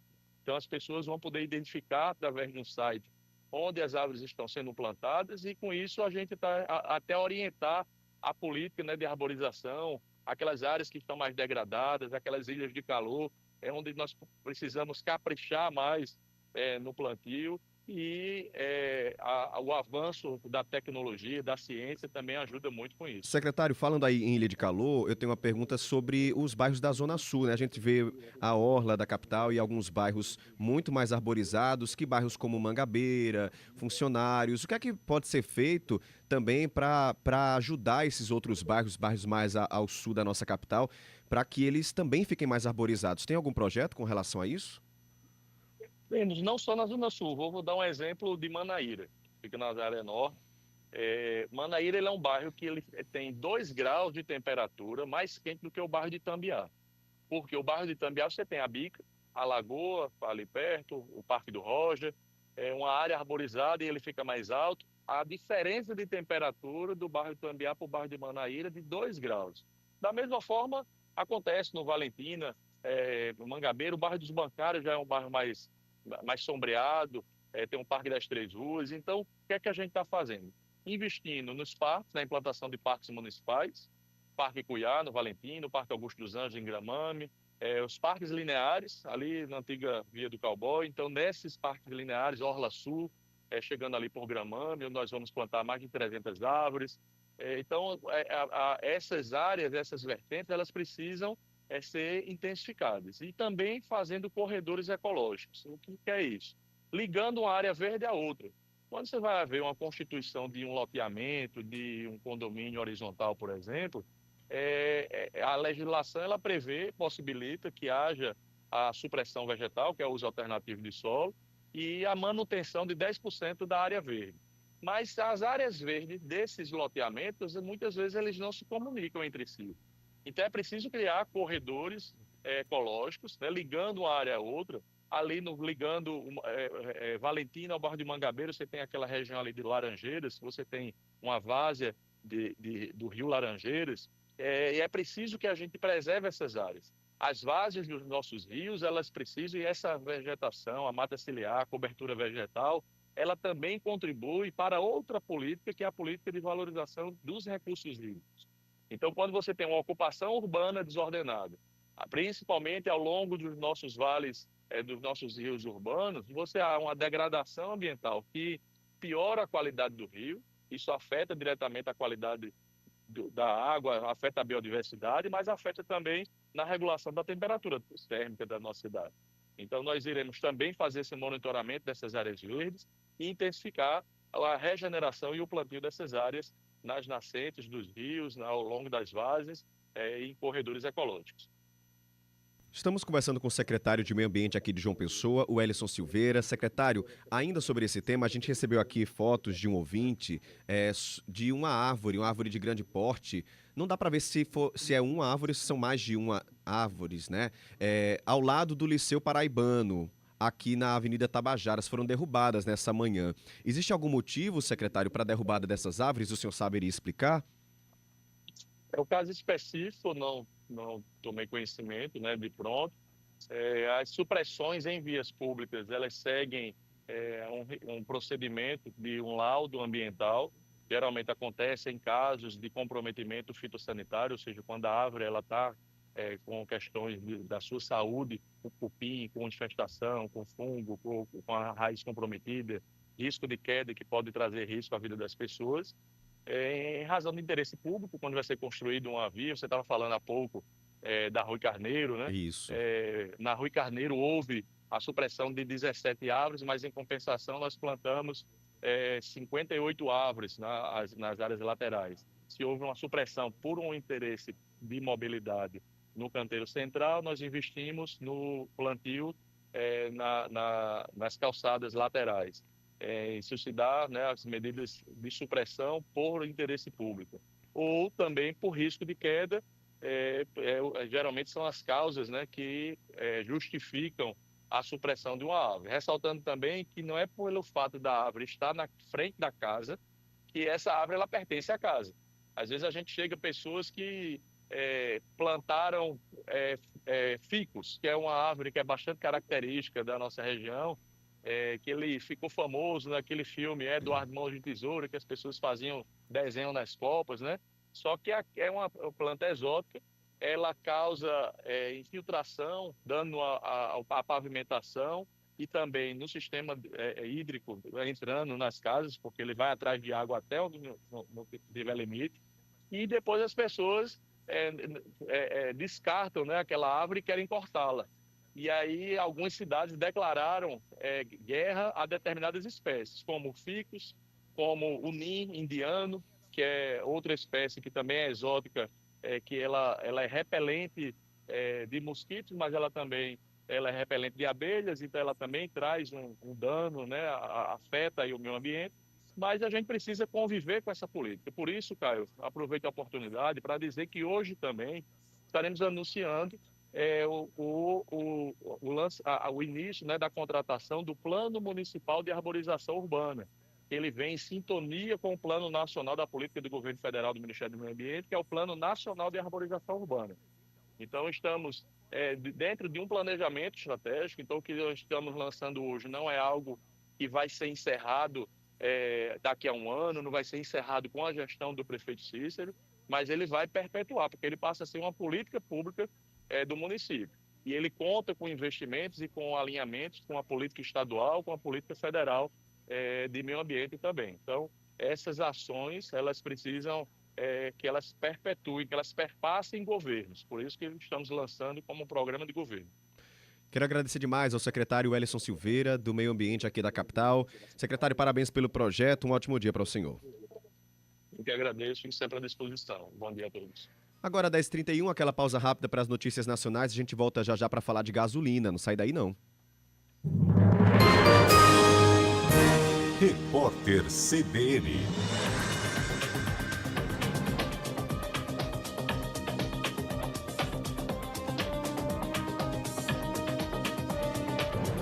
Segunda-feira, 11 de agosto de 2025.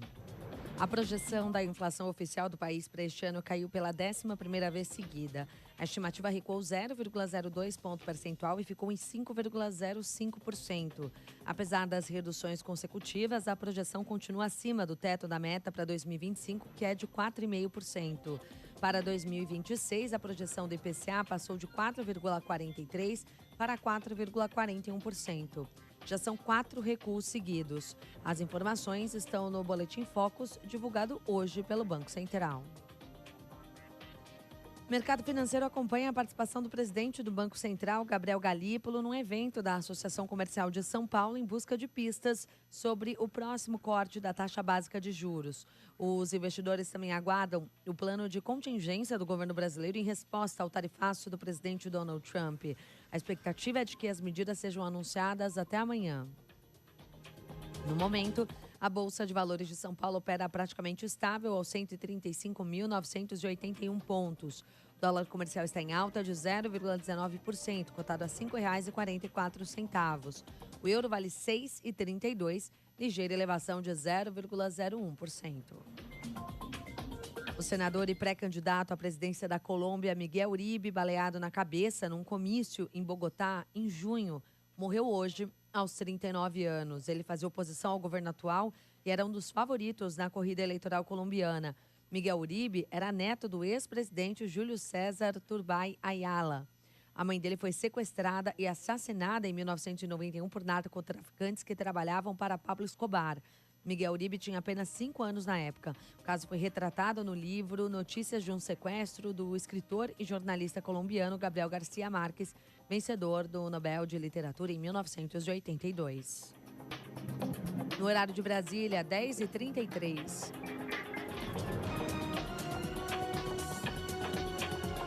Repórter CBN. As principais notícias do dia, a cada meia hora.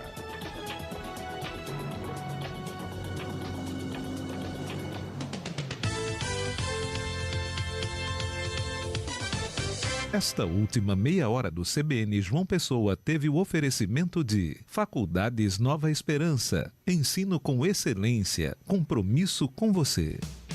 De segunda a sexta, na CBN João Pessoa, você fica sabendo as notícias do esporte a partir das 2 da tarde, no CBN Esporte Clube. Os destaques do nosso futebol e a análise do que acontece em campo, nas quadras e nas pistas, por quem entende do assunto. CBN João Pessoa, pode ligar que aqui tem jogo.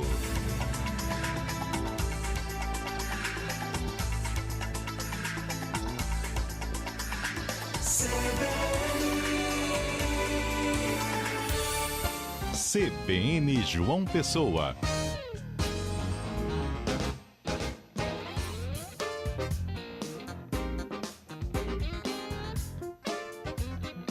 Dez horas 35 minutos. Vou contar uma história pra vocês. No último sábado, tava ali à noite dirigindo, falei, eita, vou botar gasolina no meu carro. Parei num posto de gasolina, 6,30 a gasolina.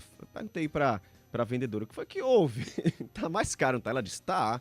Ia subir na segunda-feira, mas o dono do posto decidiu subir hoje o preço da gasolina. Mas talvez você encontre mais barato ali na frente. Peguei meu carro, falei, tá bom, vou.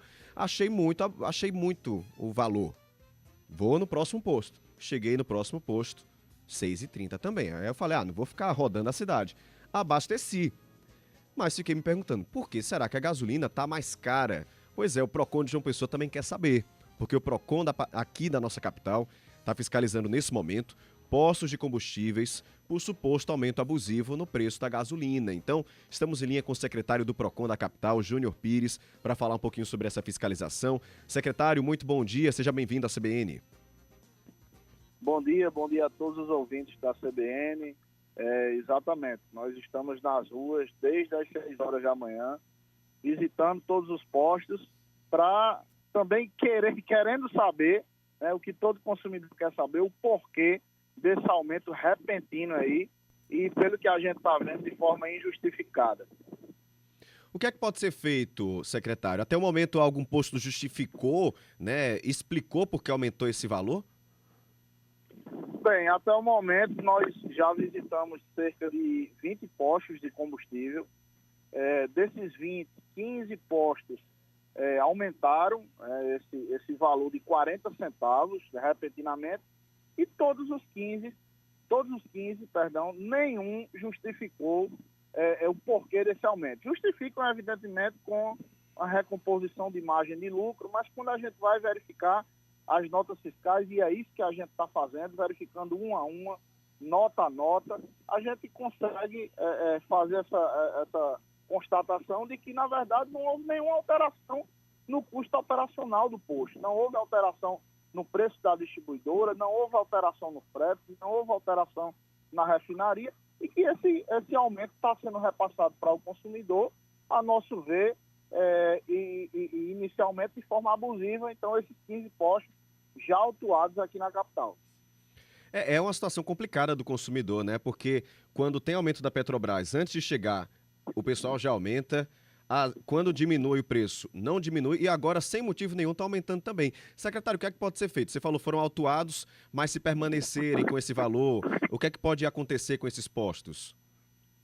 Olha, foram autuados, poderão ser aplicadas multas, provavelmente é o que vai ocorrer, e aí, a depender da reincidência do posto, do tamanho da infração, outras medidas poderão ser tomadas, como até a suspensão das atividades comerciais desse estabelecimento. Essa operação nós estamos fazendo em conjunto com o INEC estadual e com o apoio da Guarda Municipal. A gente, nessa operação, está fiscalizando a questão dos preços, mas também estamos verificando junto com o INEC a regularidade das bombas de combustível, se há possíveis fraudes, se os lacres estão em perfeito estado, se a qualidade do combustível é satisfatória e ocorrendo até então, não ocorreu nenhuma verificação, não constatamos nenhuma fraude, mas se ocorrer durante o dia ou durante toda a semana, as providências criminais também serão tomadas e o procedimento remetido aos órgãos de persecução penal, o Ministério Público e a Polícia Civil também. Tá aí, Procon na rua, fiscalizando esse aumento. abusivo no preço da gasolina, pelo menos é o que está sendo constatado, porque dos 20 postos, 15 aumentaram e dos 15, nenhum justificou o porquê desse aumento no preço da gasolina. Ou seja, não foi Petrobras, não foi governo federal, são os donos dos postos mesmo que estão subindo os preços. Esses postos foram autuados e, dependendo da reincidência, podem ser multados. Secretário do PROCON de João Pessoa, Júnior Pires, muito obrigado. Quando tiver um balanço, a gente entra em contato novamente para trazer aqui para o nosso ouvinte. Um ótimo dia. Eu que agradeço a oportunidade e estamos sempre à disposição de vocês e dos nossos consumidores. Um abraço. E aí convido você que está aí do outro lado, que está em trânsito, passou por algum posto, viu o preço mais barato, me diz aonde. Hoje cedo eu vi um posto aqui no Tambiá a R$ 5,89, R$ 5,97, foi alguma coisa assim, mas era abaixo dos R$ 6, tá? A gente se ajuda aqui, né? Já que os postos estão aumentando, a gente se ajuda para dizer onde é que está mais barato. Eu acho que isso, pelo menos, a gente faz essa corrente do bem. Tem o Cícero, nosso ouvinte, chegando aqui dizendo: Caio, o único posto que eu vi até agora não aumentou. Foi na descida do Cuiá, tá aqui, também falando desse preço. Daniel dizendo que acabou de abastecer no Portal do Sol a R$ 5,94. É isso, é a gente fugir para esses postos que estão mais baratos, porque se não tem motivo, agora tem que estar no caminho, né? Porque também se não tiver no caminho, faz como eu que fiz no sábado, a gente não vai ficar rodando gastando gasolina, né? A gente acaba abastecendo mesmo. Mas é isso, explicação do PROCON, não tem motivo para aumento no preço da gasolina, são os empresários mesmo querendo faturar mais.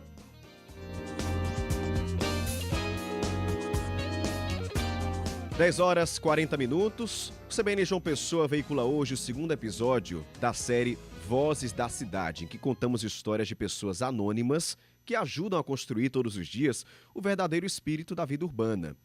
No Dia do Estudante, vamos conhecer a história do professor Santiago. Ele dedica parte do seu tempo a ensinar crianças em uma comunidade carente. Quem foi ouvir essa história e traz para você é Guilherme Bezerra. Pessoal, o desafio de hoje é em questão facinho. Em uma sala de aula, 3 entraram, 2 saíram e 4 ficaram. Quantos alunos tem nessa sala?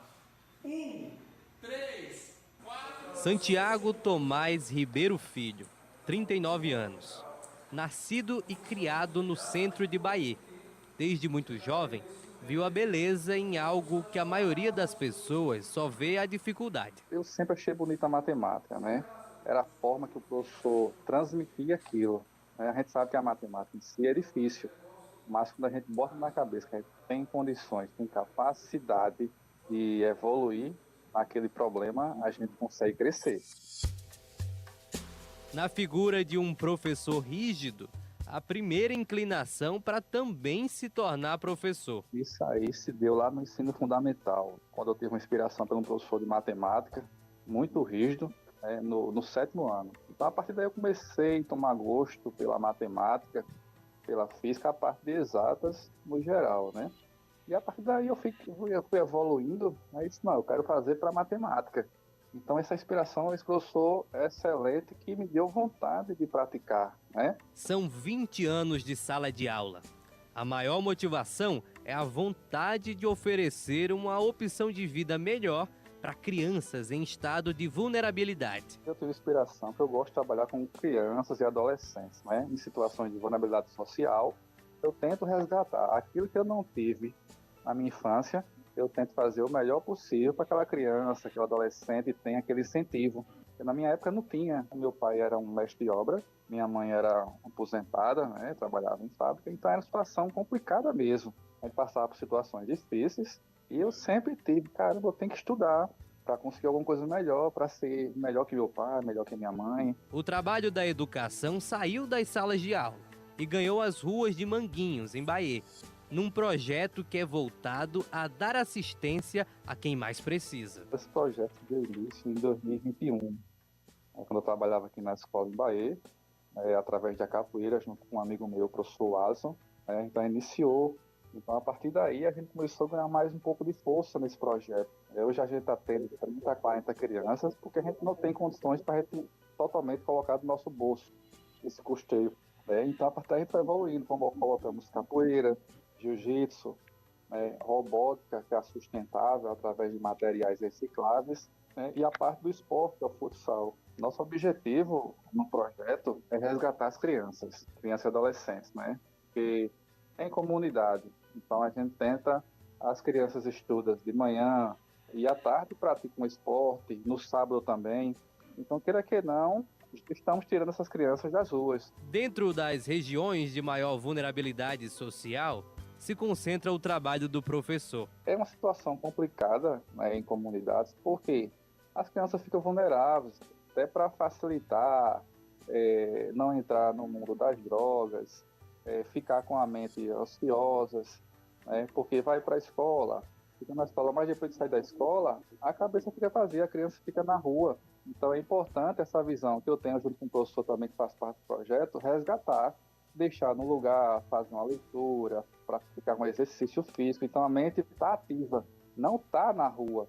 Então isso aí já tira a criança de risco. Eu vou citar um exemplo que a gente estava no projeto mesmo, e na hora que eu cheguei, uns 5 minutos antes, estava tendo um tiroteio na rua. Então, queira que não, se não tivesse esse projeto nesse dia e nesse horário, com certeza alguma criança estaria na rua.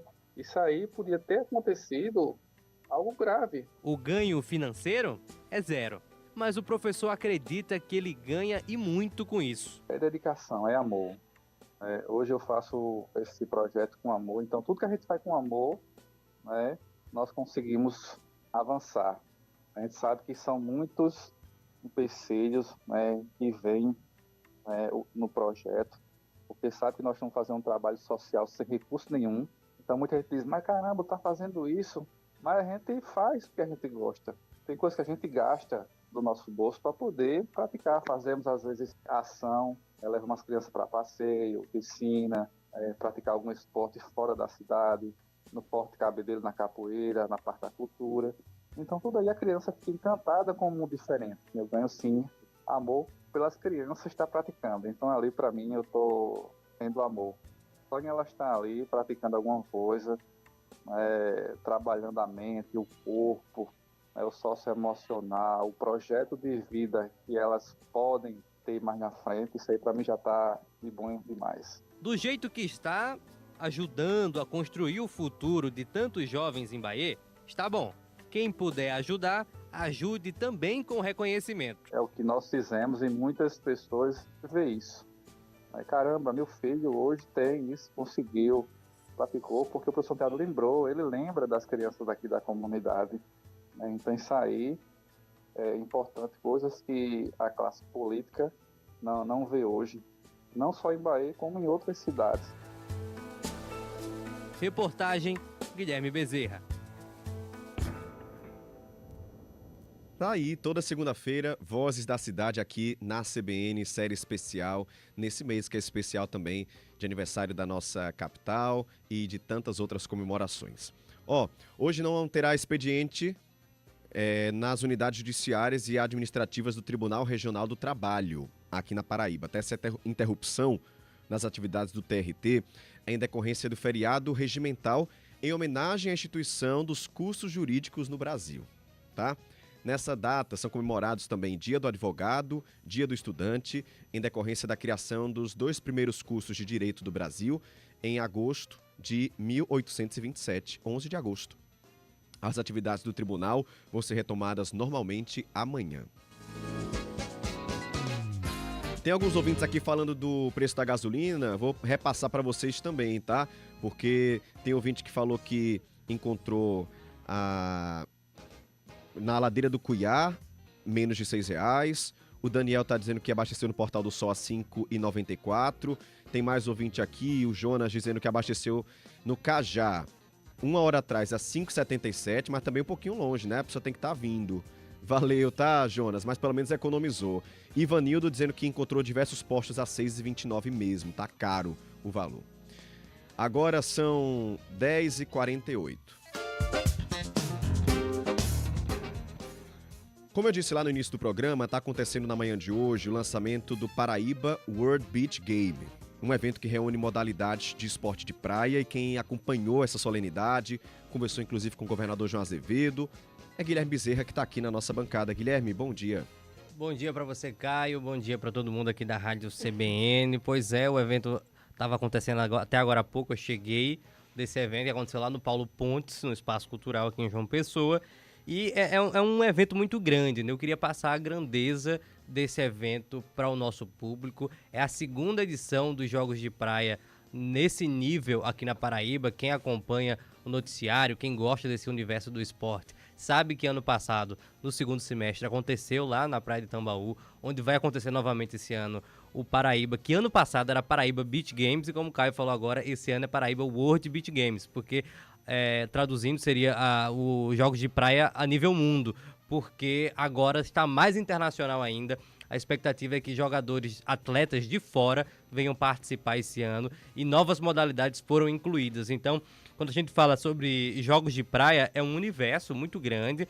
Esse ano são 14 modalidades esportivas que vão ser contempladas dentro desse evento, que ano passado teve duração de 45 dias. Quem acompanhou, realmente foi muito tempo, a gente passou bastante tempo noticiando. Foi ótimo acompanhar, inclusive. Foi muito legal, até quem acompanha noticiário, né, dá um alívio no noticiário, porque a gente vai trazer notícias sobre coisas diferentes, coisas leves. Esse ano foi aumentado o prazo e serão 60 dias de esportes na praia aqui em João Pessoa. Então começa agora na primeira semana de setembro e vai até a primeira semana do mês de novembro. Uma oportunidade muito grande para as pessoas aproveitarem. A primeira competição será a edição Praia dos Jogos Universitários Brasileiros, já na primeira semana de setembro. Depois vai ter Rei e Rainha do Mar, que são eventos com provas aquáticas em mar aberto. Algumas modalidades que vão estar presentes: basquete, frescobol, beach tênis, badminton, que eu não sei nem o que é, porque eu não acompanho muito o mundo do esporte, digo que não sei. Vai ter o wrestling, que é luta, né? Imagino que seja aquática. Sou totalmente por fora do mundo dos esportes, Caio. Daqui a pouco sabe vai o que ter... Sabe o que é o badminton? Diga. Peteca. É mesmo? Jogar com peteca. Claro que não é aquele jogo de peteca, tem uma rede, tem a raquete, mas é uma peteca. Você fica pá, de um lado pro outro, como se fosse um tênis com peteca, entendeu? E agora, claro que é altíssimo nível dentro desse Não é a gente jogando peteca, não é a são peteca pessoas que a gente profissionais. faz, né? Com certeza. Falando em termos de... A parte que eu entendo mais, que vai ser a parte econômica da política, em termos de investimento, são 15 milhões que o governo do estado vai estar colocando nesse evento, e a expectativa é que o retorno para a cidade seja grande. Como você falou, no evento, a principal presença foi o governador João Azevedo, e ele comentou um pouco sobre essa segunda edição do Beach Games, inclusive falando que depois da edição do ano passado, pessoas ligaram em confederações, entraram em contato com o governo do estado querendo participar também. Algumas confederações ligaram para a gente depois do evento dizendo que não poderiam ficar fora de forma nenhuma, porque são esportes também associados ao ar livre, ao mar, como é o caso do futevôlei. E aí houve a possibilidade de a gente esse ano ampliar. Esse ano nós vamos levar praticamente 70 dias. Vamos começar em 1º de setembro e vai até o dia 9 de novembro. Então são muitos jogos, são 10.500 atletas, só atletas que chegarão aqui a Paraíba nesse período. Então, mais uma vez, o setor hoteleiro vai estar completamente lotado. Nós vamos realizar diversas modalidades. Há etapas importantes, como a etapa nacional de vôlei de praia, confirmada mais uma vez, a etapa do Mundial de Vôlei. A Paraíba vive um espaço voltado para o esporte, mas que tem um impacto na economia muito grande. Continuando no noticiário ainda da parte da economia, Caio, o secretário de Lazer e Esportes e Juventude aqui da Paraíba, Lindolfo Pires, ele falou que existe um cálculo em que cada real investido no esporte esse ano aqui na Paraíba, R$12 voltam para os cofres públicos, porque realmente mexe muito com a economia. Esse evento, a gente lembra, vai mexer com rede hoteleira, restaurantes, bares, transportes. É um universo muito grande que se movimenta em torno do evento, que a gente lembra que são 2 meses de evento aqui em João Pessoa. Então a expectativa, inclusive, de acordo com o governador João Azevedo, é rede hoteleira lotada e vários leitos ocupados até o fim desse evento. Conversei com o secretário Lindolfo, ele falou um pouco também sobre a participação de estudantes de escola pública no evento. Vamos ouvir o que ele fala. Teremos 14 modalidades diferentes durante os 60 dias, a começar do dia 1º de setembro até o início de novembro. Então, todo dia teremos atividade lá, com oficinas, com visitas também dos estudantes da rede pública do interior do estado que estarão vindo para participar e para estar de frente com seu ídolo, onde terá a oportunidade de conversar e de trocar experiência com esses jogadores, com esses atletas mais experientes. E a mudança de Paraíba World, por quê? Porque nós teremos 5 modalidades internacionais, ou seja, nós teremos eventos aqui com atletas de fora do país que estarão vindo para João Pessoa para competir durante essa época. E, Caio, eu conversei também com o Elton Gulliver, ele faz parte da organização, ele é diretor executivo do Beach Games, e ele falou um pouco sobre a escolha de João Pessoa. A gente sempre conversa aqui sobre o João Pessoa reunir vários fatores interessantes para o turismo, né? A gente até fez um especial sobre isso semana passada. Ele citou quase as mesmas coisas. João Pessoa tem um conjunto de fatores que chama a atenção e por isso é um lugar tão interessante para sediar o Beach Games. João Pessoa tem tudo para receber tudo quanto é tipo de evento internacional e nacional. Clima, qualidade de atletas, nível técnico, qualidade de estrutura. Nós temos aproximadamente 10 mil atletas, né, participando desse evento nessas modalidades como um todo. Então, a nível de hotel, turismo, transporte, alimentação, é gigantesco. Então, com certeza, o retorno para a cidade vai ser feito com um grande sucesso. Pois é, Caio. O noticiário, a manchete é do esporte, mas mexe com economia, turismo, a gente falou sobre tudo agora. Eu dei um show aqui de falta de conhecimento em relação ao esporte, Ju. Você pode vir agora explicar aqui melhor essas categorias. Fala aí, Ju. Ju já está aqui, bom dia. Bom dia para todo mundo que está acompanhando o CBN de João Pessoa, minha gente. Não sei se é essa a pauta, porque não combinamos, mas é sobre o Paraíba Beach World. Exatamente. Ele estava na minha pauta. Ele estava aqui sem saber o que era o badminton. Aí eu expliquei. É peteca com raquete. É a famosa peteca. É. Não, mudaram de nome. Se chamar de peteca, não, mas eu expliquei. Eu falei, surra. não é aquela peteca que eu e você pode jogar ali na infância. São profissionais jogando com rede, com tudo, regras, enfim. Mas para explicar para o público geral seria mais ou menos isso. Mas você também perguntou sobre política, né? Exato. Grande parte da fala do governador João Azevedo, inclusive, foi na parte política. Daqui a pouco, Felipe Nunes vai trazer aqui. A gente destaca a presença do governador João Azevedo e atrás dele, Lucas Ribeiro, vice-governador, e Cícero Lucena, prefeito da capital. Todo mundo junto. Todo mundo junto. Eita. Semana passada o assunto era a separação desses personagens e hoje todo mundo estava junto na foto. Felipe Nunes daqui a pouco conversa mais e fala tudo que João Azevedo falou. Valeu, Guilherme. Até mais. Até mais. Agora, 10h56. Momento do Esporte, com Juliana Bandeira. Agora sim, bom dia, Ju. Bom dia, pegar na cara. sua mão. Você tava com saudade de mim? Fala que tava. Muita saudade. Estava com muita saudade dele, né? Luciano tá aqui, Luciano não me deixa tava, mentir. não, ele só finge. Mas eu tava. Mas você tava, muito. isso é importante. Eu e todos os ouvintes tenho certeza absoluta. Bom dia para todo mundo que tá acompanhando mais uma vez o CBN de uma pessoa. Ju, eu vou aproveitar que a gente já falou do World Beach... Paraíba World Beach Game. Para você falar um pouquinho sobre isso, né? Vamos um lá. evento que ano passado a gente ficou super feliz em acompanhar, porque foram 45 dias. Foi muito legal. Era muito bom acompanhar, Muito né? Agora, bom. maior o evento, com pessoas de outros países. E João Pessoa dá um show, porque é perfeita para esse tipo de evento, né? Tem uma faixa de areia boa, o acesso é legal, não é isso? Então, como a gente meu colega Guilherme já trouxe aqui algumas informações importantíssimas, né? Teve o lançamento hoje pela manhã lá no Teatro Paulo Pontes, né? Do Paraíba World Beach Games, tá? Para você colocar o inglês em jogo. E é o seguinte, assim como no ano passado, a ideia é tornar João Pessoa a capital dos esportes de praia, né? Afinal de contas, a gente tem uma orla super propícia para diversas práticas esportivas, né? E ano passado foi um super sucesso, eu tive o prazer, o privilégio de cobrir o evento ao longo de vários dias. Tivemos desafio do beach soccer, tivemos paraibano de beach soccer, beach tênis, tivemos câmbio até, tivemos etapas do circuito de vôlei de praia, tanto brasileiro quanto do mundial, o que reúne, né? A gente sabe o quanto os atletas de fora gostam de jogar aqui em João Pessoa. Tivemos etapas dos JUBs, né? Dos Jogos Escolares também, aliás, dos JEBs aqui também na Paraíba.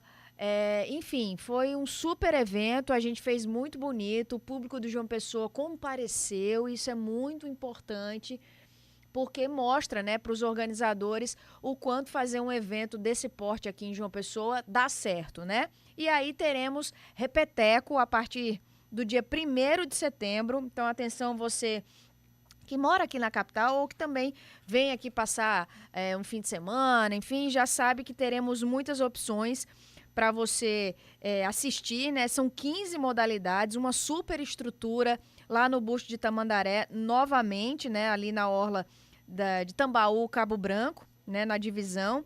Teremos uma etapa do circuito brasileiro, a 7ª etapa, inclusive. Já trazer para você aqui a data, tá? O Top 16 e o aberto do circuito brasileiro vai acontecer entre 10 e 14 de setembro. E a etapa do Mundial de vôlei de praia, que vai reunir as grandes feras, né? Que inclusive já está na briga pelo ranking mundial, do dia 17 a 21 de setembro, tá? Tenho certeza que teremos arenas lotadas lá no Busto de Tamandaré. É muito bom acompanhar esses jogos, né, É muito legal, muito bom. é muito legal. Quem nunca foi, vá. É certeza de muita diversão e adrenalina. É legal que a torcida se envolve, enfim. Teremos também Jogos Universitários Brasileiros, seguido do Rei e Rainha do Mar. Rei e Rainha do Mar, para quem não conhece, é um evento super consolidado, inclusive no Rio de Janeiro, em que a gente tem presenças das melhores, né, maratonistas aquáticas. Ana Marcela, por exemplo, a nossa grande campeã, é muito conhecida nesse esporte. E aí a gente fica na torcida para que essas feras venham para cá também, para João Pessoa, e teremos muito mais modalidades rolando aqui a partir de 1º de setembro. A pausa é rápida para as notícias nacionais, mas Ju fica aqui para falar sobre o Botafogo já. Não sai daí não. Repórter CBN.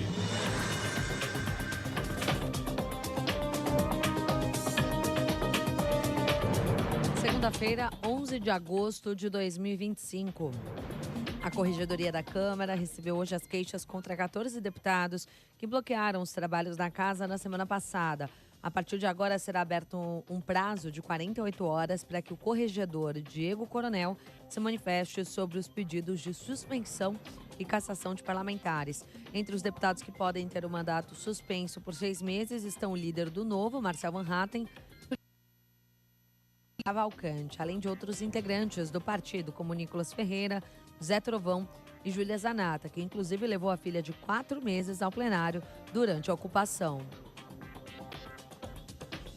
A Polícia Civil deve indiciar hoje as 3 mulheres suspeitas de aplicar o golpe Boa Noite Cinderela em 2 turistas britânicos depois de um encontro na região central do Rio de Janeiro.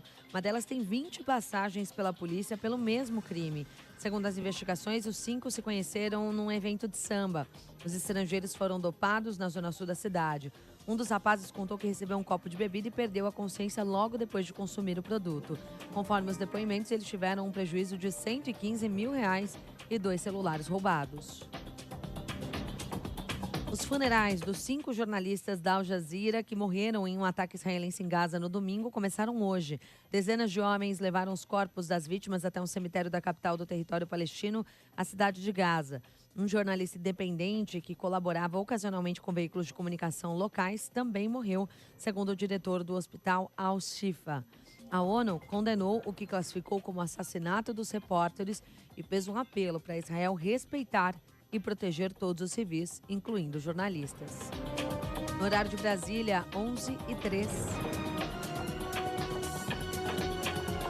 Repórter CBN. As principais notícias do dia, a cada meia hora.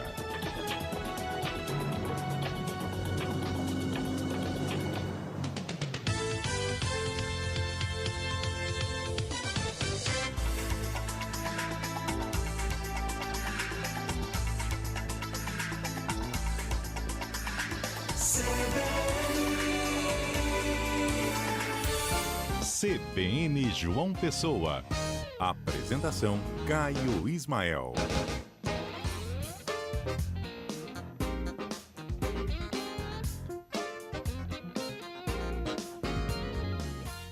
Terceira hora do CBN João Pessoa começando agora. Seja muito bem-vindo, seja muito bem-vinda ao programa de notícias das suas manhãs. E é assim que a gente fica mesmo, viu? Juntos, durante toda a manhã, aqui na CBN, das 9 ao meio-dia. Então, você que tá ligando o rádio agora, já fica sabendo que saiu do carro, volta, que a gente tá por aqui até a hora do almoço para te informar. Saiu de casa também.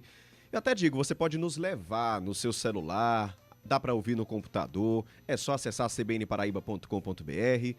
Também tem como baixar o aplicativo da CBN, no seu aplicativo de rádio e até no YouTube. Você consegue nos acompanhar em vídeo por aqui, então tá convidado, convidada a passar amanhã conosco e se informar do que acontece na Paraíba.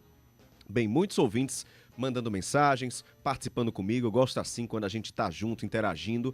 Mas vou fazer o seguinte, tá? A Juliana Bandeira tá aqui na minha frente com os assuntos do esporte. A gente vai terminar essa conversa com ela e em seguida eu já converso com você. Depois tem giro de notícias também falando sobre temas importantíssimos aqui da nossa região. Tem outros assuntos, inclusive a gente vai falar sobre aumento de energia, tá? Vamos falar sobre isso daqui a pouco. Tem CBN Universidade, tem Abertamente, tem política. Programa ainda completo para você participar aqui conosco. Então, ainda aproveitando que Ju tá por aqui, vamos falar do Botafogo. Ju, jogou nesse fim de semana. Como é que foi a partida? Eu soube que deu bom pro Botafogo, né, dessa vez. Deu bom demais, né? A gente lembra que o adversário era somente o vice. Segue sendo, na verdade, o vice-líder da Série C. Tô falando da Ponte Preta, né? Time paulista que entrou em campo com a possibilidade de ter a classificação antecipada diante do Botafogo, se conseguisse vencer fora de casa. O Botafogo, por sua vez, recebeu a Ponte Preta no estádio Almeidão, né, na véspera do Dia dos Pais. E o papai que foi lá apoiar o time, né, e acabou ganhando presente, né, porque foi uma vitória muito importante. O Botafogo venceu por 2-1 a Ponte Preta, um gol do Denilson, um chute de fora da área, inclusive que o goleirão lá da Macaca, como é chamada, a Ponte Preta, acabou dando uma ajuda boa, né? Vacilou na defesa, e aí foi o primeiro gol do Botafogo, e logo depois, numa jogada que passou pelo pé de todos os jogadores ali do ataque, uma tabela bonita de se ver, né, no futebol, o Luiz Miguel acabou fazendo o segundo gol do Botafogo. Luiz Miguel, que é uma nova promessa aí, pelo menos o Evaristo Pisa está colocando acreditando muito no futebol dele para ajudar o Botafogo nessa reta final da primeira fase da Série C. Portanto, 2-1 para o Belo.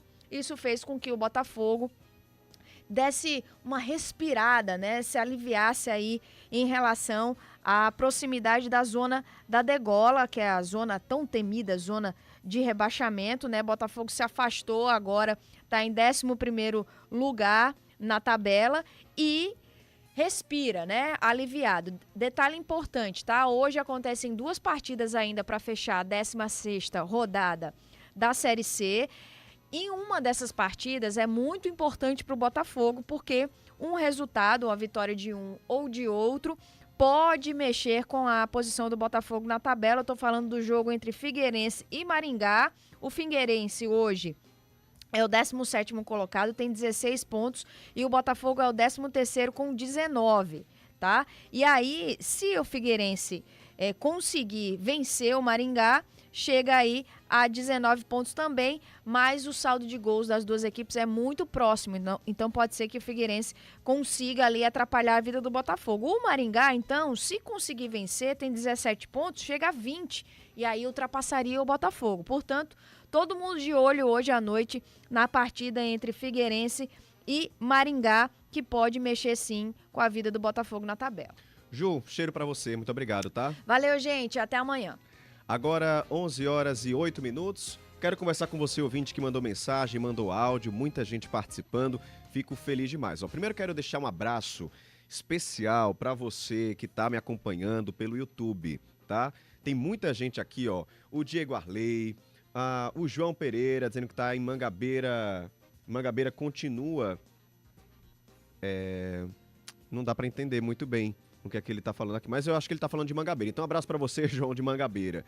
Gracita participando, Ronismar também, Socorro, Eliana chegando por lá, o Roberto também reclamando, dizendo assim, informação sobre dinheiro gasto pelos deputados com times de futebol da segunda divisão é fato. Enquanto isso, a saúde do Brasil está na UTI. Obrigado, Roberto.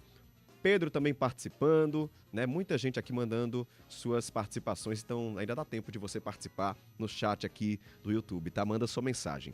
E alguns mandaram áudios também. Então vamos ouvir o que é que estão dizendo os nossos ouvintes. Fala aí, André. Bom dia, Caio. Rapaz, é muito importante essa plantação de árvores, mas na minha opinião, eu acharia que seria importante que sejam plantadas árvores frutíferas, né? Porque assim haveria os animais aproveitariam mais também, né? Os pássaros, né? As frutas e a população também, né, meu amigo? Mas eu acho que a plantação de árvores frutíferas seria muito importante. Valeu, André. Tá falando aí justamente sobre esse projeto da prefeitura de plantar 500 mil árvores, se não me engano. Acho que é isso, né? Posso ter perdido o número, mas são muitas, até 2030. O Júnior também chegou por aqui. Fala, Júnior. Bom dia, Caio Ismael e ouvintes do CBN João Pessoa. Parabéns, Caio, pelo programa e toda a equipe de vocês. Caio, aqui é Júnior do bairro do Angel. Eu falei, Caio, a semana passada sobre as alças do viaduto ali das Três Lagoas. Essa alça, Caio, que quem vem na 101, que é sentido Recife, quem vem voltando ali pela Gauchinha, aí você pega à direita essa alça aqui que dá acesso ao Almedão. E eu falei que estava com muita areia e muita pedrinha que cai dos caminhões e muito mato. E ainda continua, Caio, continua a alça com muita areia, inclusive o percurso desse acesso. Nós, como ciclistas, né, que usa muito o canteiro da BR, a gente corre esse risco, né, de estar ali, trafegando por ali, com risco de levar um escorrego e cair na pista de rolamento, né, e ser atropelado. Pedi aí ao DENIT que veja esse lado aí. Tá muito suja essa alça de acesso aqui ao Almedão, vindo na BR-101, voltando de Recife, entendeu? Veja aí, Caio, esse apelo aí, não só para mim, para todos os que usam esse percurso, esse trecho. Tem muito areia, tá bom? Obrigado, Júnior. Obrigado, bom dia. Bom dia para você. Saúde para todos nós. Para todos nós, muito obrigado, tá? É importantíssimo, é um risco para a vida das pessoas. Mais um áudio aqui, nossa querida Eliana. Fala, Eliana. Bom dia mais uma vez, meu querido Caio Ismael. Que alegria. Eu acordei hoje, os sinos tocando muito, um sol belíssimo. Eita! Minhas plantas mais verdejantes. Eu disse, Caio Ismael está voltando. E voltou. Caio, a denúncia que quero fazer, para iniciarmos com você, uma das ônibus nos IPs, final de semana, a vergonha não existe. No domingo passa a cada 3 horas. É um absurdo. E as pessoas precisam trabalhar, né? E também trabalham nos finais de semana. O trabalhador não escolhe dia para trabalhar. Outra coisa, Caio, que danado é isso? Desses fios jogados nas ruas. Essas empresas de internet, essas operadoras fazem o serviço e deixam os fios aí soltos nas calçadas. Não é só no bairro. Você sabe que eu ando muito. Centro de João Pessoa, que danado é isso? A gente reclama quem? Então fica aí o recado. Retira esses fios que nós idosos podemos enrolar o pé ali na hora, na calçada. Se for no meio da rua, o carro atropela. Se vai na calçada, tem esses fios para a gente levar uma queda, Caio. Beijo grande, amigo querido. Como a gente ama você.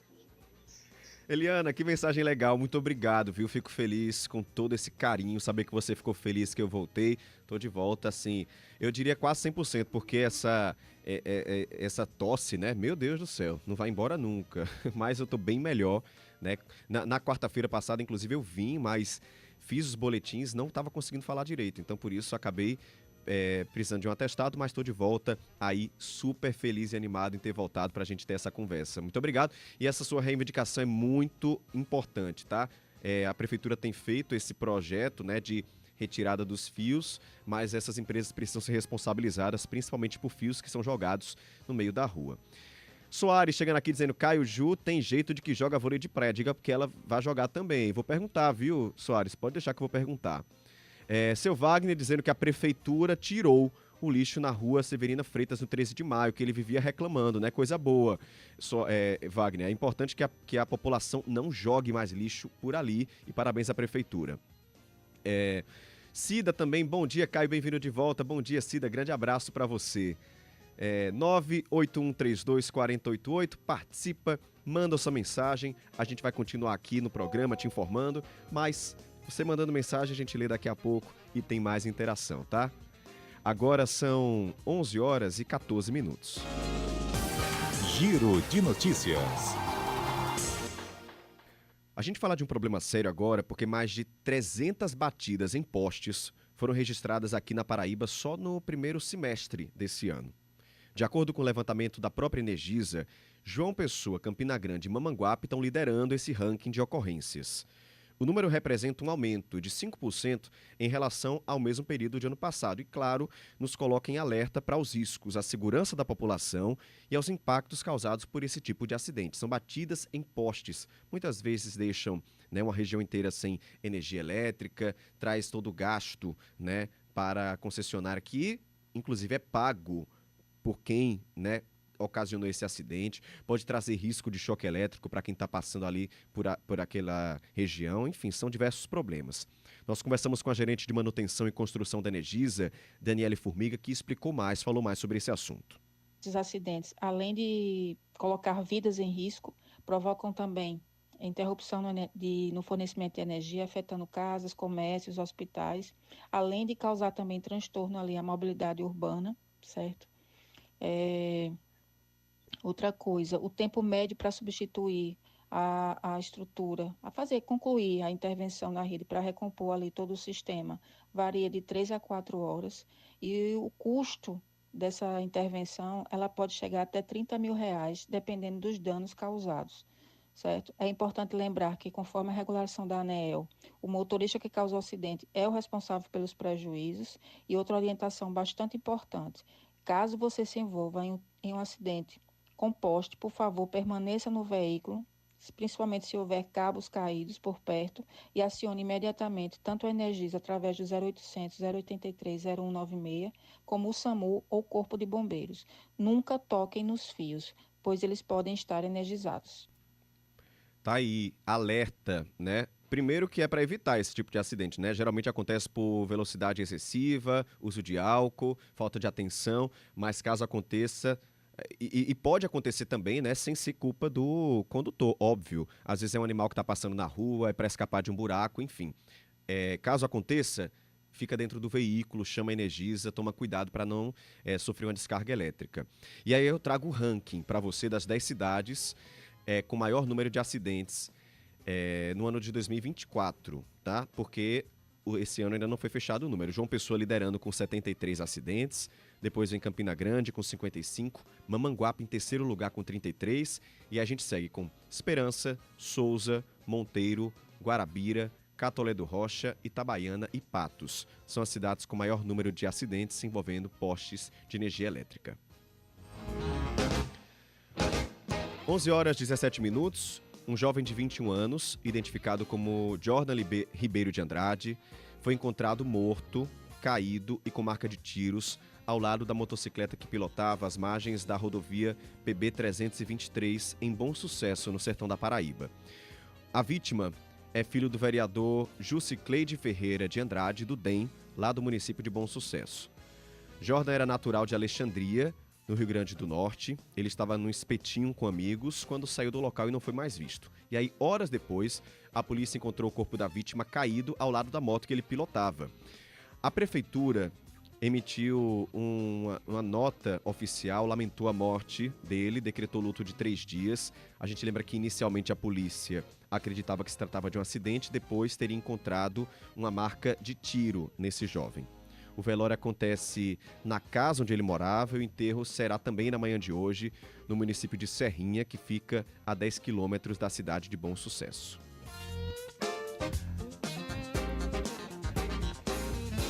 E uma adolescente foi morta no sertão aqui do estado com golpes na cabeça. O crime aconteceu na madrugada desse domingo e quem tem detalhes é Ademar Trigueiro. Olá, Caio. Muito bom dia para você e a todos. Esse caso foi registrado na madrugada de sábado para domingo na cidade de Patos, sertão paraibano.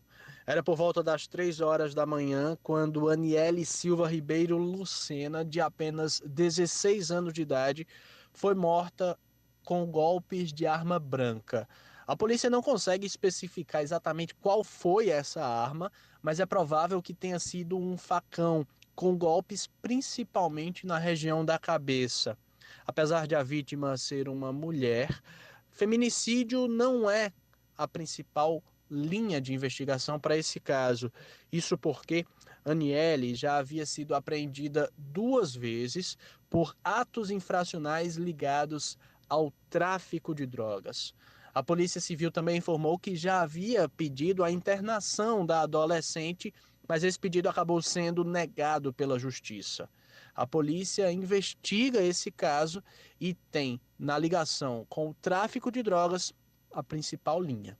Ademar Trigueiro para a Rádio CBN. Obrigado, Ademar. Agora são 11 horas e 19 minutos. Eu falo de prazos. Primeiro deles é sobre a inscrição do concurso da Prefeitura de Patos, no sertão da Paraíba. Esse prazo termina hoje. Atenção, você que quer se inscrever no concurso da Prefeitura de Patos. São 205 vagas, salários que chegam a R$4.000. Os interessados devem se inscrever pelo site da banca organizadora, que é o IDECAM. As taxas de inscrição custam R$110 para cargos de nível médio e técnico e R$150 para nível superior. A prova objetiva será no dia 14 de setembro. Para os cargos de nível superior, tem uma segunda etapa, que é uma prova discursiva de caráter eliminatório e classificatório. E tem também uma terceira etapa, que consiste na prova de títulos de caráter classificatório. O resultado final do concurso será divulgado no dia 28 de outubro. Prazo terminando hoje do concurso de Patos e tem Caminhos do Frio começando hoje. Cidade de Remígio está recebendo mais uma edição da Rota Cultural Caminhos do Frio. O público já pode aproveitar até domingo. Várias atividades culturais, tem feira gastronômica, shows musicais. Tem em Remígio, inclusive, o Festival de Cinema no Cine RT. Atrações confirmadas, atrações musicais. Ana Carolina e o cantor Marcelo Falcão. Vai ser muito bom, né? Tenho certeza que você não vai se arrepender de ir para Remígio, né? Fazer também a economia circular aqui na cidade do nosso Brejo. A Rota Cultural percorre 10 cidades da região, com programação que vai de shows musicais, a espetáculos cênicos, experiências gastronômicas, visitas a engenhos, é bem legal isso também. A Rota Cultural começou no dia 30 de junho, essa edição, que é a 18ª, e se encerra no dia 7 de setembro na cidade de Alagoa Nova.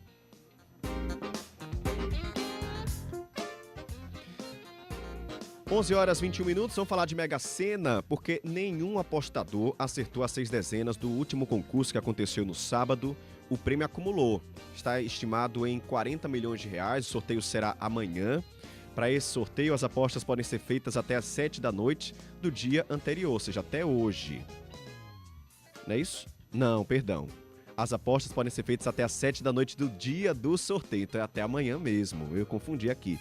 Em qualquer lotérica, pela internet, no site ou aplicativo da Caixa também. Aposta simples, com 6 dezenas, está um pouquinho mais cara agora, custa R$6.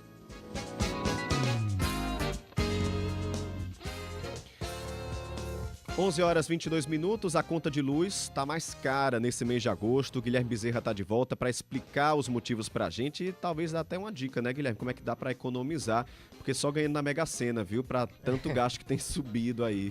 Bom dia mais uma vez. Pois é, Caio, bom dia para você e para os ouvintes da Rádio CBN.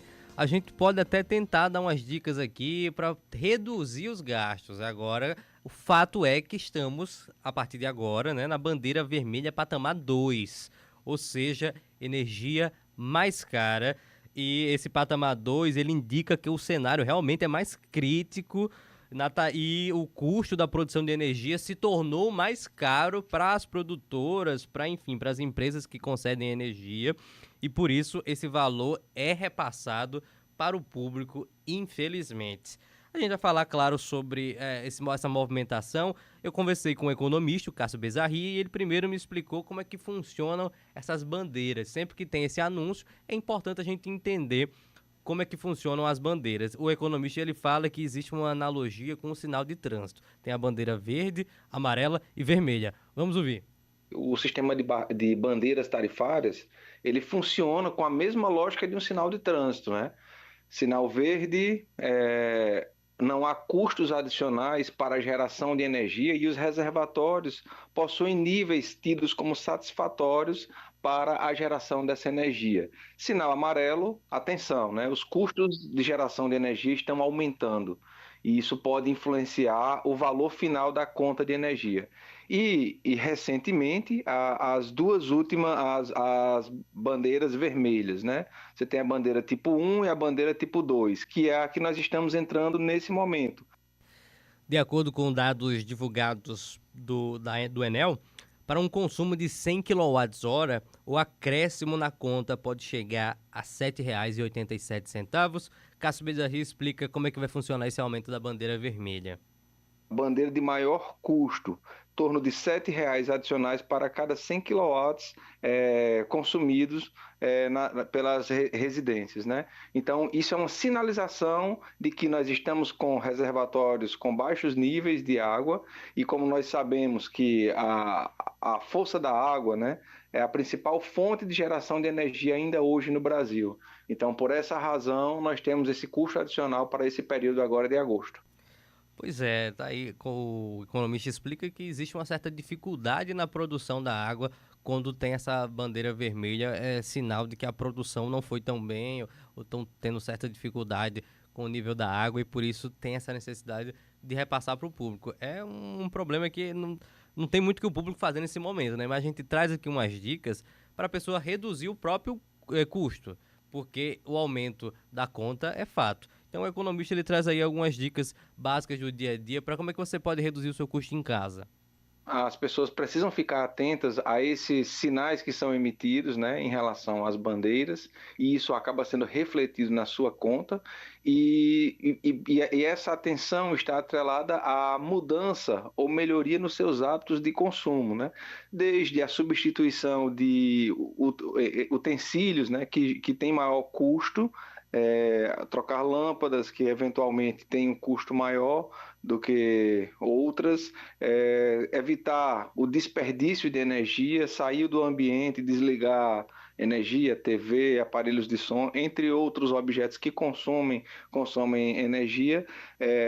Também, quando possível, né, obviamente isso tem um custo adicional, a utilização de energias renováveis. Pois é, Caio, fica aí as dicas, pergunto para você, para o nosso ouvinte, será que é possível colocar na nossa realidade essas dicas em prática, né, para diminuir, porque muitas vezes as pessoas já estão no dia a dia fazendo essa economia, né, muita gente já está atenta diariamente, porque a conta já é um valor elevado, a gente falou sobre isso um dia desse, inclusive, porque são vários fatores que influenciam na conta de energia, inclusive taxas estaduais, enfim, então já é uma luta diária, e agora a gente adiciona mais uma luta para a população. Vamos lá, espero que dê certo essas dicas. As dicas todo mundo já conhece, acho que quem quer economizar já coloca em prática, e aí vai fazer o quê? Pagar mais caro mesmo, né? Viver à luz de velas, já, porque tá caro mesmo. Muito obrigado, tá, Guilherme, pela participação. Até mais. Valeu, Caio.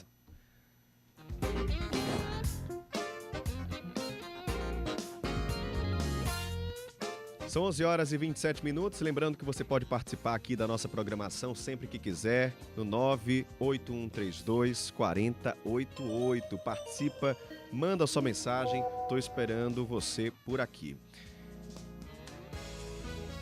E eu volto a falar sobre o caso do influenciador paraibano Ítalo Santos, cuja conta no Instagram está fora do ar, depois de um vídeo do também influenciador Felca acusá-lo de exploração de menores, algo que não é novidade, né?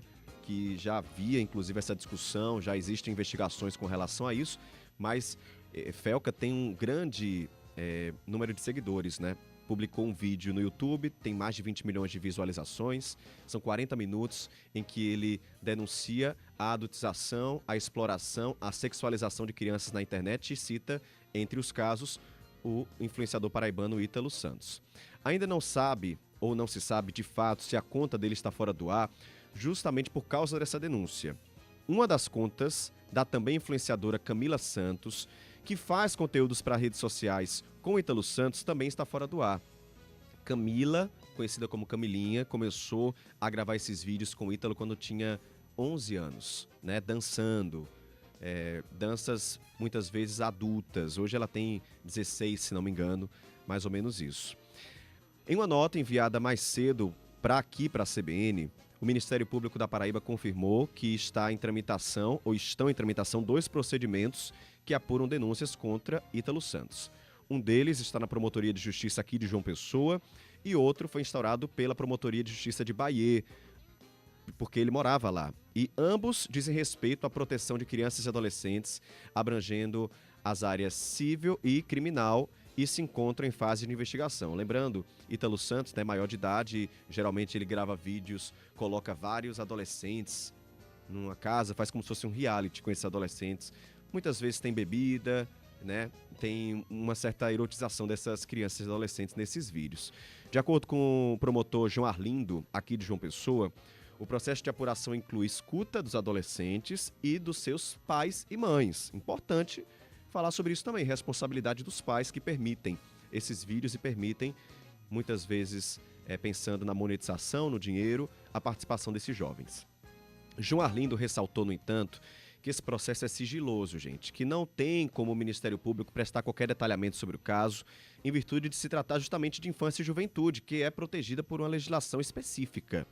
Os promotores informaram que o Ministério Público solicitou um inquérito policial para que sejam apuradas as condutas de Ítalo na área criminal.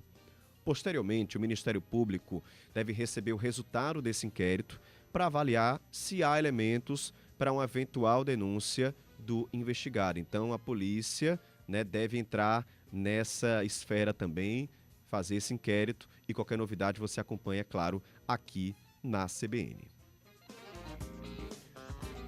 11h30, 11h30 em ponto, a gente faz uma pausa para as notícias nacionais, você fica informado e volta para ficar informado comigo já, logo após o Repórter CBN.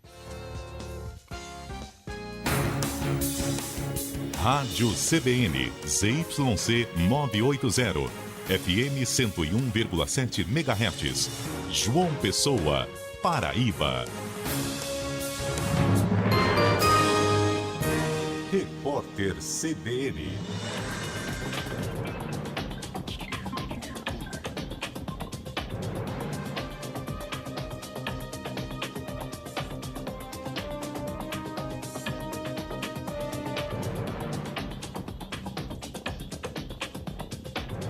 Segunda-feira, 11 de agosto de 2025. A Polícia Federal abriu um inquérito contra o ex-presidente Jair Bolsonaro em virtude da propagação de fake news e crimes contra a honra do presidente Lula. A investigação foi solicitada pelo ministro da Justiça, Ricardo Lewandowski, após uma notícia-crime apresentada ao Ministério Público Federal por um cidadão russo-brasileiro. Segundo a análise, a publicação ligava Lula ao regime do ex-ditador da Síria, Bashar al-Assad, na execução de pessoas LGBTQIA+. O STF retoma nesta semana o julgamento virtual da deputada Carla Zambelli, no caso sobre o porte ilegal de arma de fogo.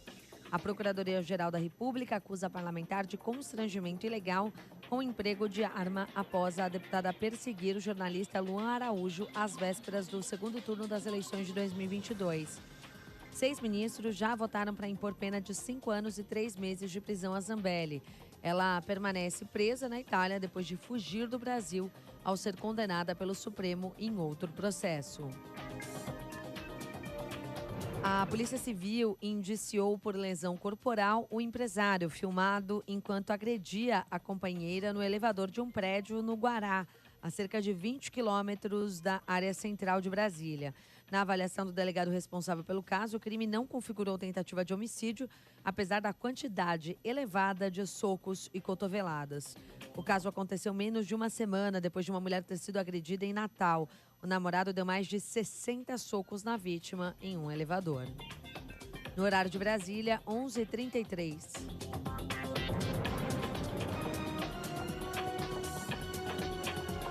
Repórter CBN. As principais notícias do dia, a cada meia hora.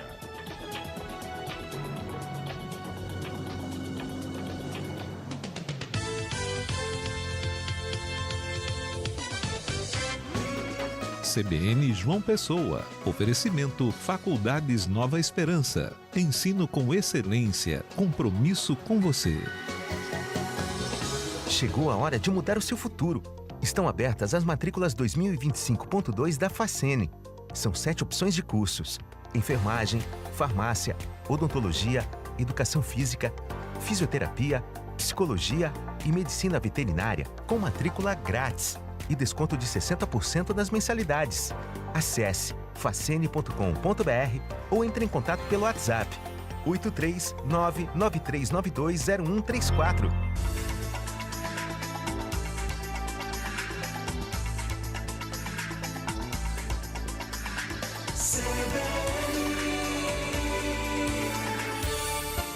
CBN João Pessoa. 11h34. CBN Universidade.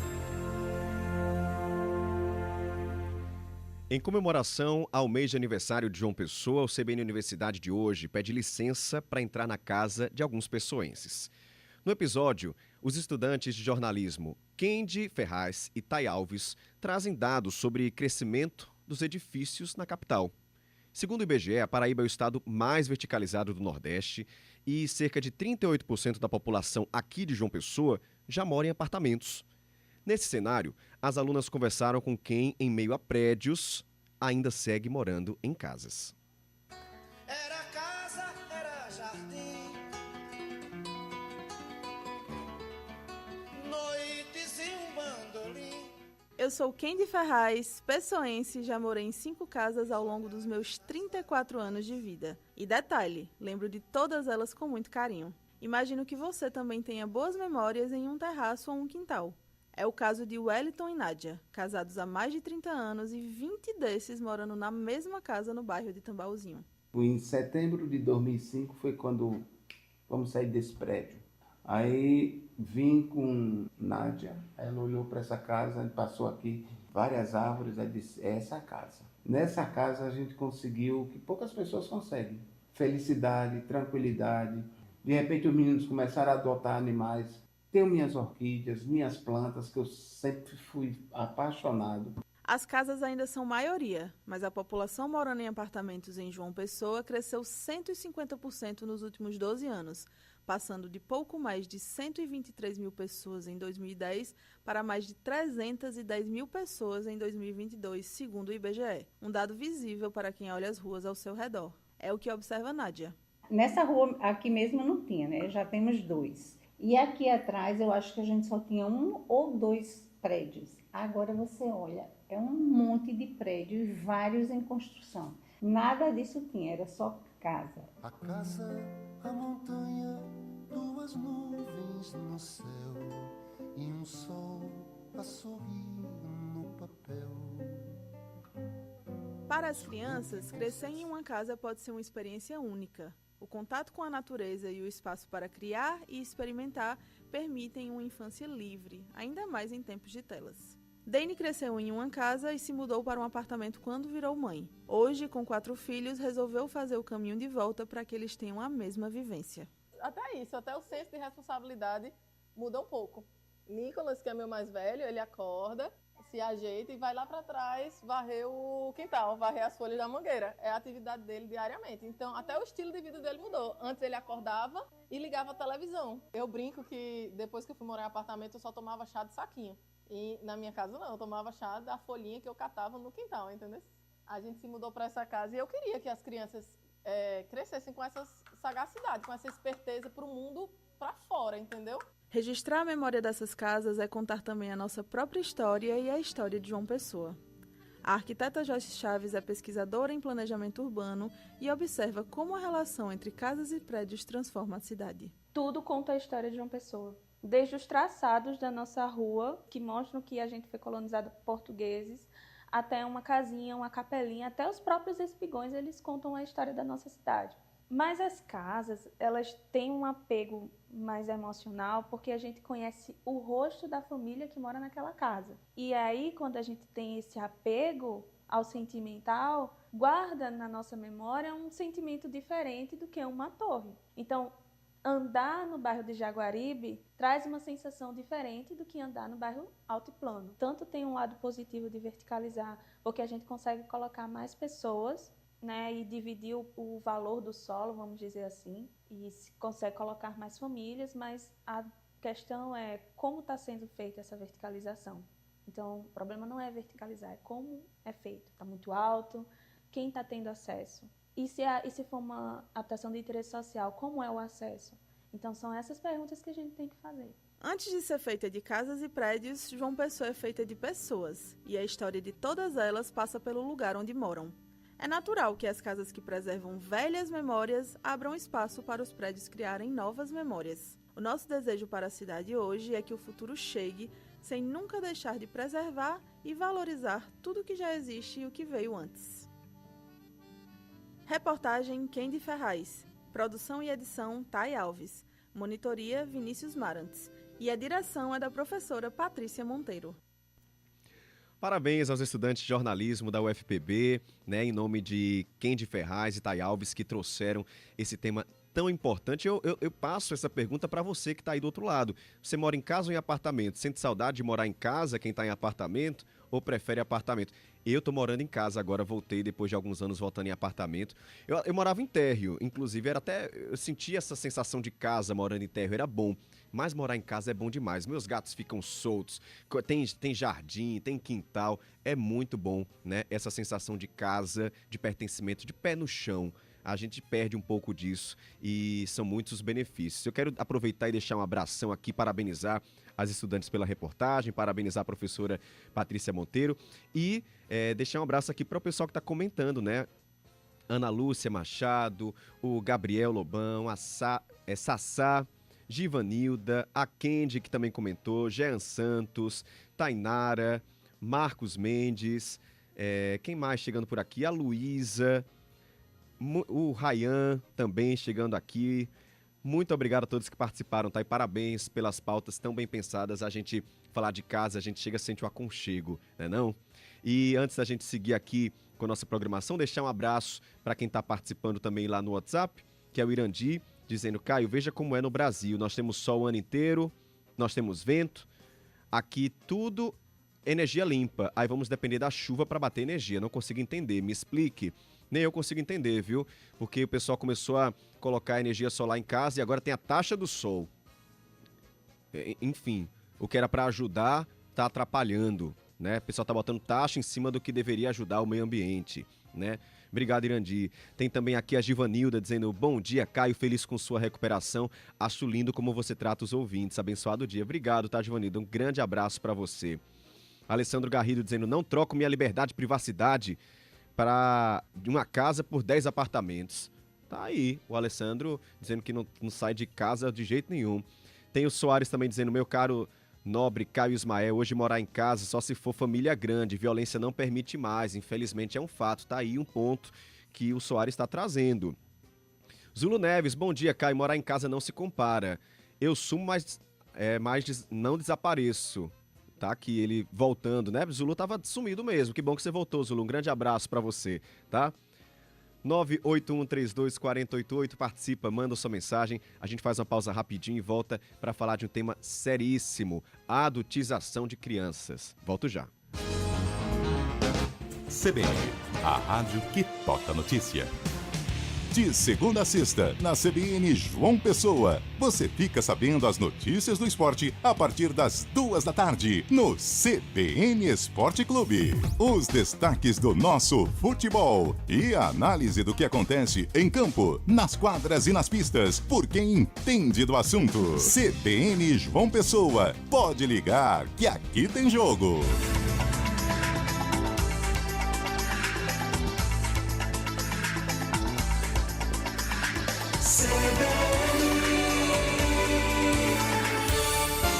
CBN João Pessoa. 11h43. Abertamente. com Moisete Neves. O assunto do momento é a adultização de crianças. Você que está acompanhando desde o início do programa, a gente vem falando sobre isso. No fim da última semana, um influenciador digital, Felca, que tem milhares, diria até milhões de seguidores nas redes sociais, trouxe à tona esse tema que muita gente já via ali chamando a atenção. Crianças que são adultizadas, né? Muitas vezes colocadas num lugar de erotização, né? Nas redes sociais, até pelos pais, gente.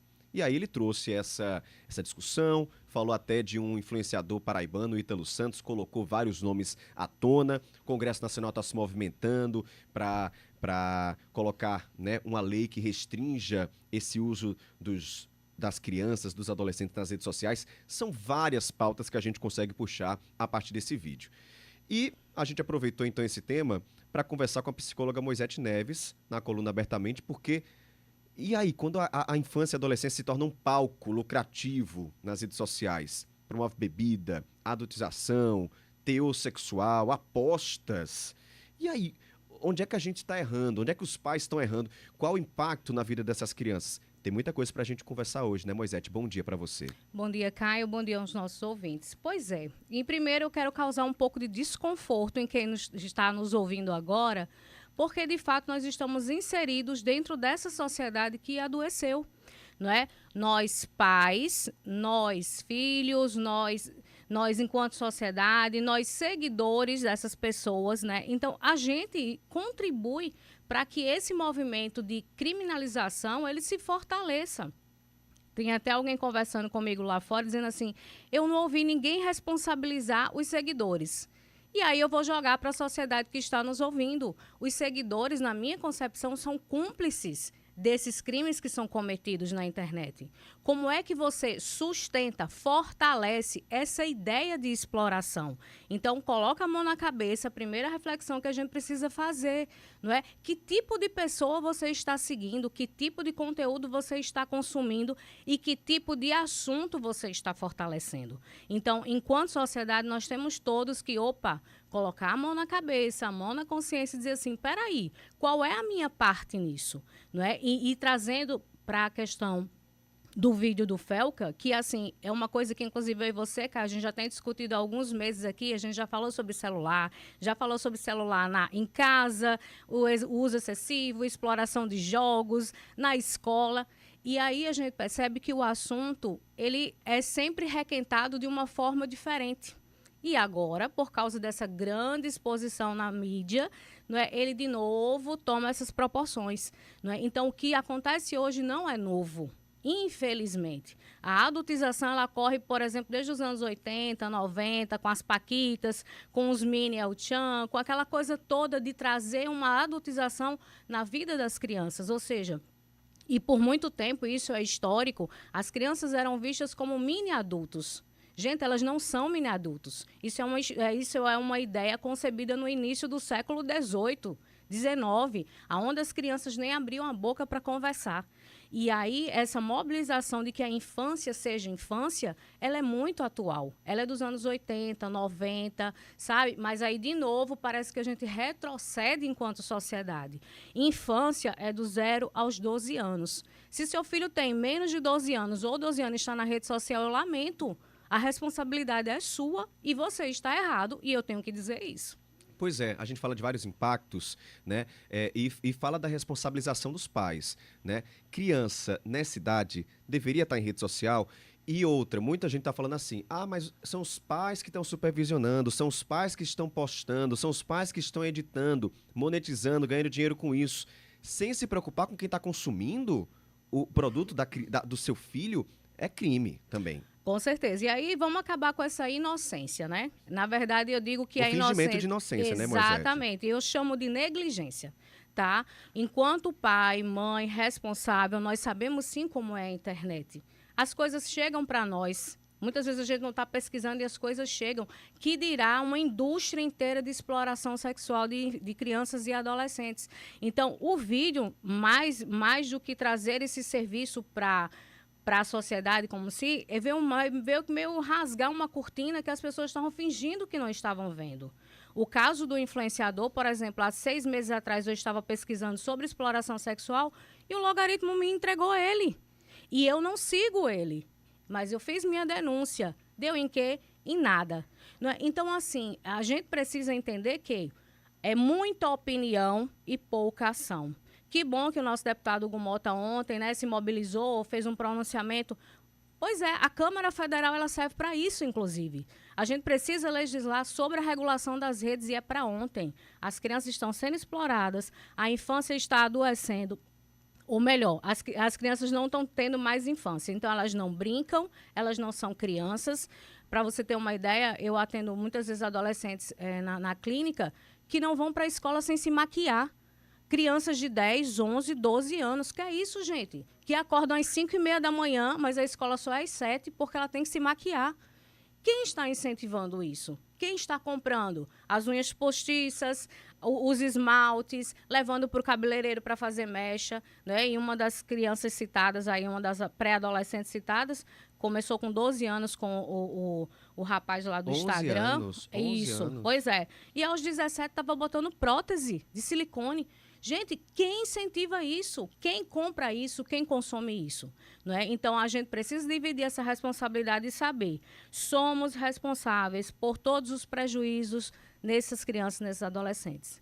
Ansiedade, depressão, baixa autoestima, isolamento, dificuldade de relacionamento, porque tudo lá é virtual. Eu estou apenas atrás de aprovação. Moisés, você falou de um ponto tão importante, que é a responsabilidade também do nosso Congresso, dos nossos políticos, em votar temas, em debater temas que estão maltratando nossa sociedade. A gente tem visto aí muito deputado que diz que é a favor de família, de criança, da vida, mais se importando com anistia.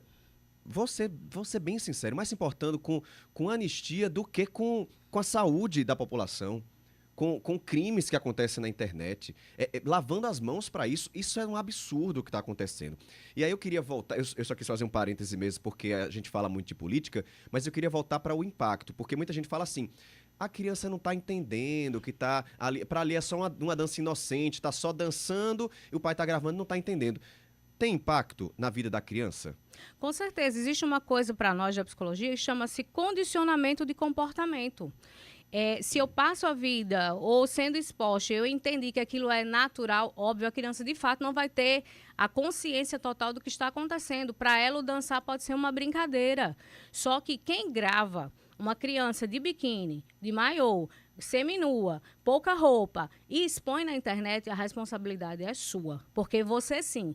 É aí que mora a coisa do crime, sabe, Caio? Nós adultos, nós temos consciência de sexualidade. Do que é sexualizado, de erotizado. Criança não. A criança está sendo usada.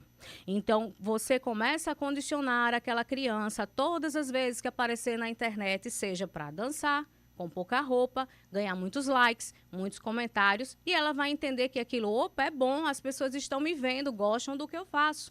Não é? Então, você condiciona a criança e aí você aparta ela da infância, que seria a hora perfeita para o brincar, para se relacionar, para fazer trocas com seus pares. Para aquele pai e mãe que está nos ouvindo agora, né, que fala, poxa, eu criei um perfil para minha filha, para o meu filho, para que ele faça brincadeiras na internet, né, não tá erotizando o filho, mas tem esse perfil, ou seja, está todo dia ali gravando vídeo, produzindo conteúdo, filho adolescente, criança. Qual cuidado esse pai deve ter com essa exposição? Ele deve parar, ele deve ter um acompanhamento psicológico para essa criança? Quais os cuidados? Porque tem muita gente fazendo isso. Uhum. Primeira coisa que eu digo é, se você já deu um celular ao seu filho, infelizmente a gente tem só alguns ajustes para fazer. Quando você dá um celular para o seu filho, você está dando a ele um aparelho, mas a responsabilidade é sua. Então, não venha com essa história de, é a privacidade do meu filho, eu não quero que ele sofra. Olha, teu filho começa a sofrer desde bebê quando você diz a ele para não colocar o dedo na tomada. Crianças, jovens, adolescentes precisam de limites. E é a frustração que ensina que a gente tem uma vida inteira para sobreviver e precisa desse sofrimento, entre aspas. E aí, deu o celular, chega junto, vai ter que conversar, vai ter que ver quem ele segue, os conteúdos que ele consome e vai ter que também limitar horas, tá? A gente tem que parar com isso de ter medo de conversar com os filhos, né? Os filhos são os filhos e a responsabilidade é nossa.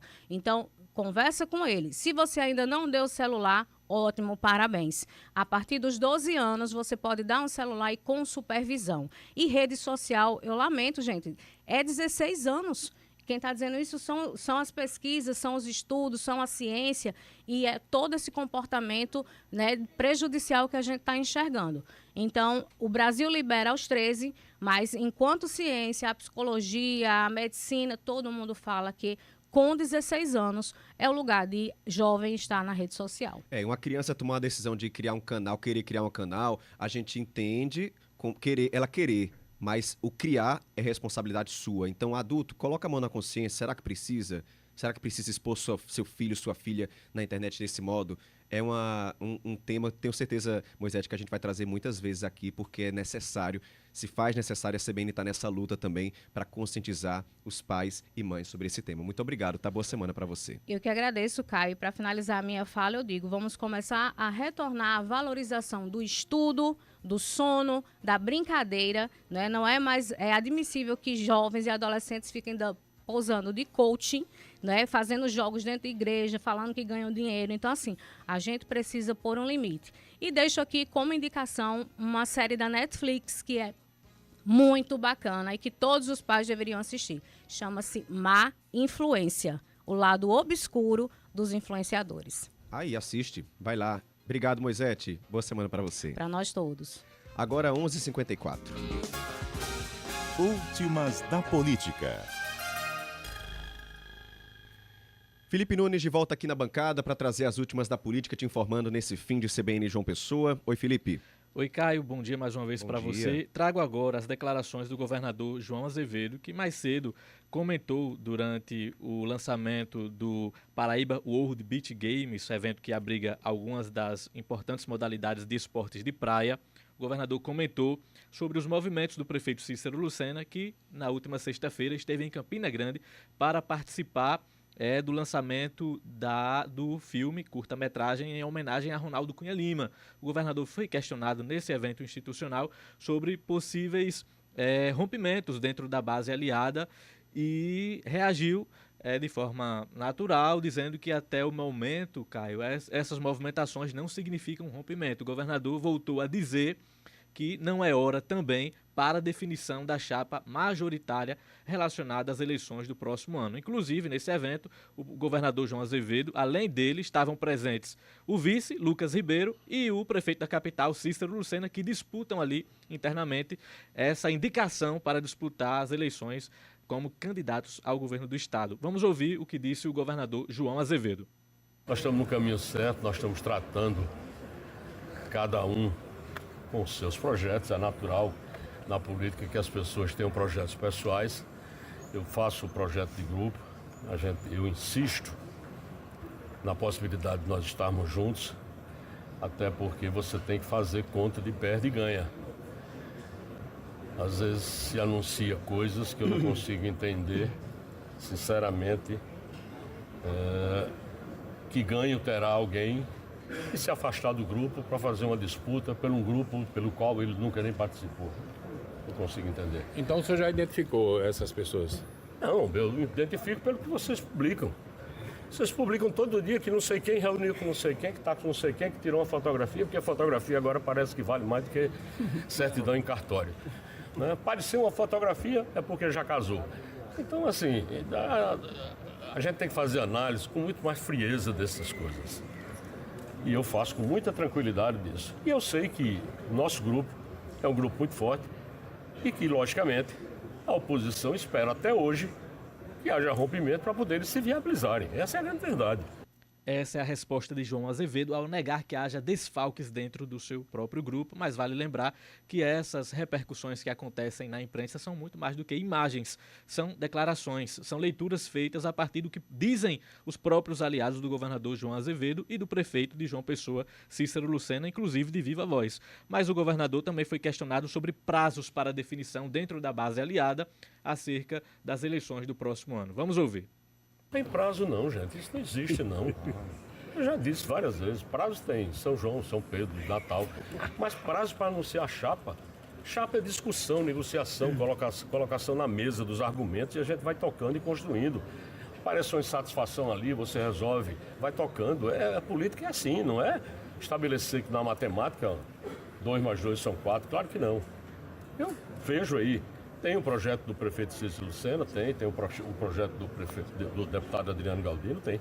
O que eles vão ter que fazer a análise, evidentemente, é que estando no projeto, quais são os ganhos, e estando fora do projeto, quais são os prejuízos. Então vamos fazer escolha. Nós estamos trabalhando num projeto, volto a dizer, de um grupo. Se dentro do grupo você tem, eu também já disse outras vezes aqui, política é fazer uma caminhada junto em busca de um projeto. Se alguém acha que não deve fazer essa caminhada junto, escolha seu caminho, isso é natural. Você não pode obrigar ninguém a caminhar junto. Nós não vamos forçar absolutamente ninguém a ficar no grupo. O que vai ser apresentado são argumentos de que pessoas estando no grupo terão muito mais benefício do que não estando dentro do grupo. E por último, o governador foi questionado sobre que papel terá o prefeito da capital nessas articulações visando as eleições vindouras. O prefeito está dentro do projeto. Em que posição vai estar é outra coisa. Eu não sei o que é que você chama encabeçar, mas está no processo, ele é aliado nosso, todas as conversas que eu tenho tido, ele nunca demonstrou em forma nenhuma, em hora nenhuma, a intenção de romper com o grupo. Então eu acho que cabe. Agora, às vezes tem a hora de você estar jogando de meio de campo, tem a hora que você tem que jogar lá na lateral. Lembrando que Cícero estava ouvindo tudo o que disse João Azevedo, não deu declarações, afirmou que apenas que o que João disse já contemplava o pensamento dele. João. E aí, João? Mais uma foto. Agora a foto foi do outro lado, né? Cícero na foto do outro lado. Na verdade, o que o governador João Azevedo tenta fazer aí nessas declarações, com essas declarações, é minimizar o que aconteceu na última sexta-feira. Panos quentes. Minimizar o que aconteceu na última sexta-feira, claro. Faz parte ali desse processo de tentar amenizar essa crise, atuar como bombeiro. Ele tem tentado atuar como bombeiro nesse caso aí. Agora, o que fica bastante visível é exatamente a continuidade dessa pauta, dessa situação, desse cenário de turbulência dentro da base. Né? Turbulência dentro da base, porque não se discute, não se define, aliás, até se discute, né? Alguns fazem reuniões ali entre 2, 3, em um restaurante, em um hotel, enfim, para discutir o cenário, mas não se define e, ao mesmo tempo, sem essa definição, se permite que os atores diversos possam tomar caminhos que são diferentes daqueles que deveriam estar sendo norteadores para esse processo. Obrigado, João. Obrigado, Felipe. Você acompanha tudo no jornaldaparaíba.com.br e a partir das 3 da tarde no CBN Cotidiano também. Chegamos ao fim do CBN João Pessoa. Quero agradecer sua companhia com os trabalhos técnicos de Luciano Cabral, na edição Felipe Nunes e na produção Renan Mesquita e Evelyn Lima. Apresentação Caio Ismael. Grande abraço, boa tarde e até amanhã. Repórter CBN.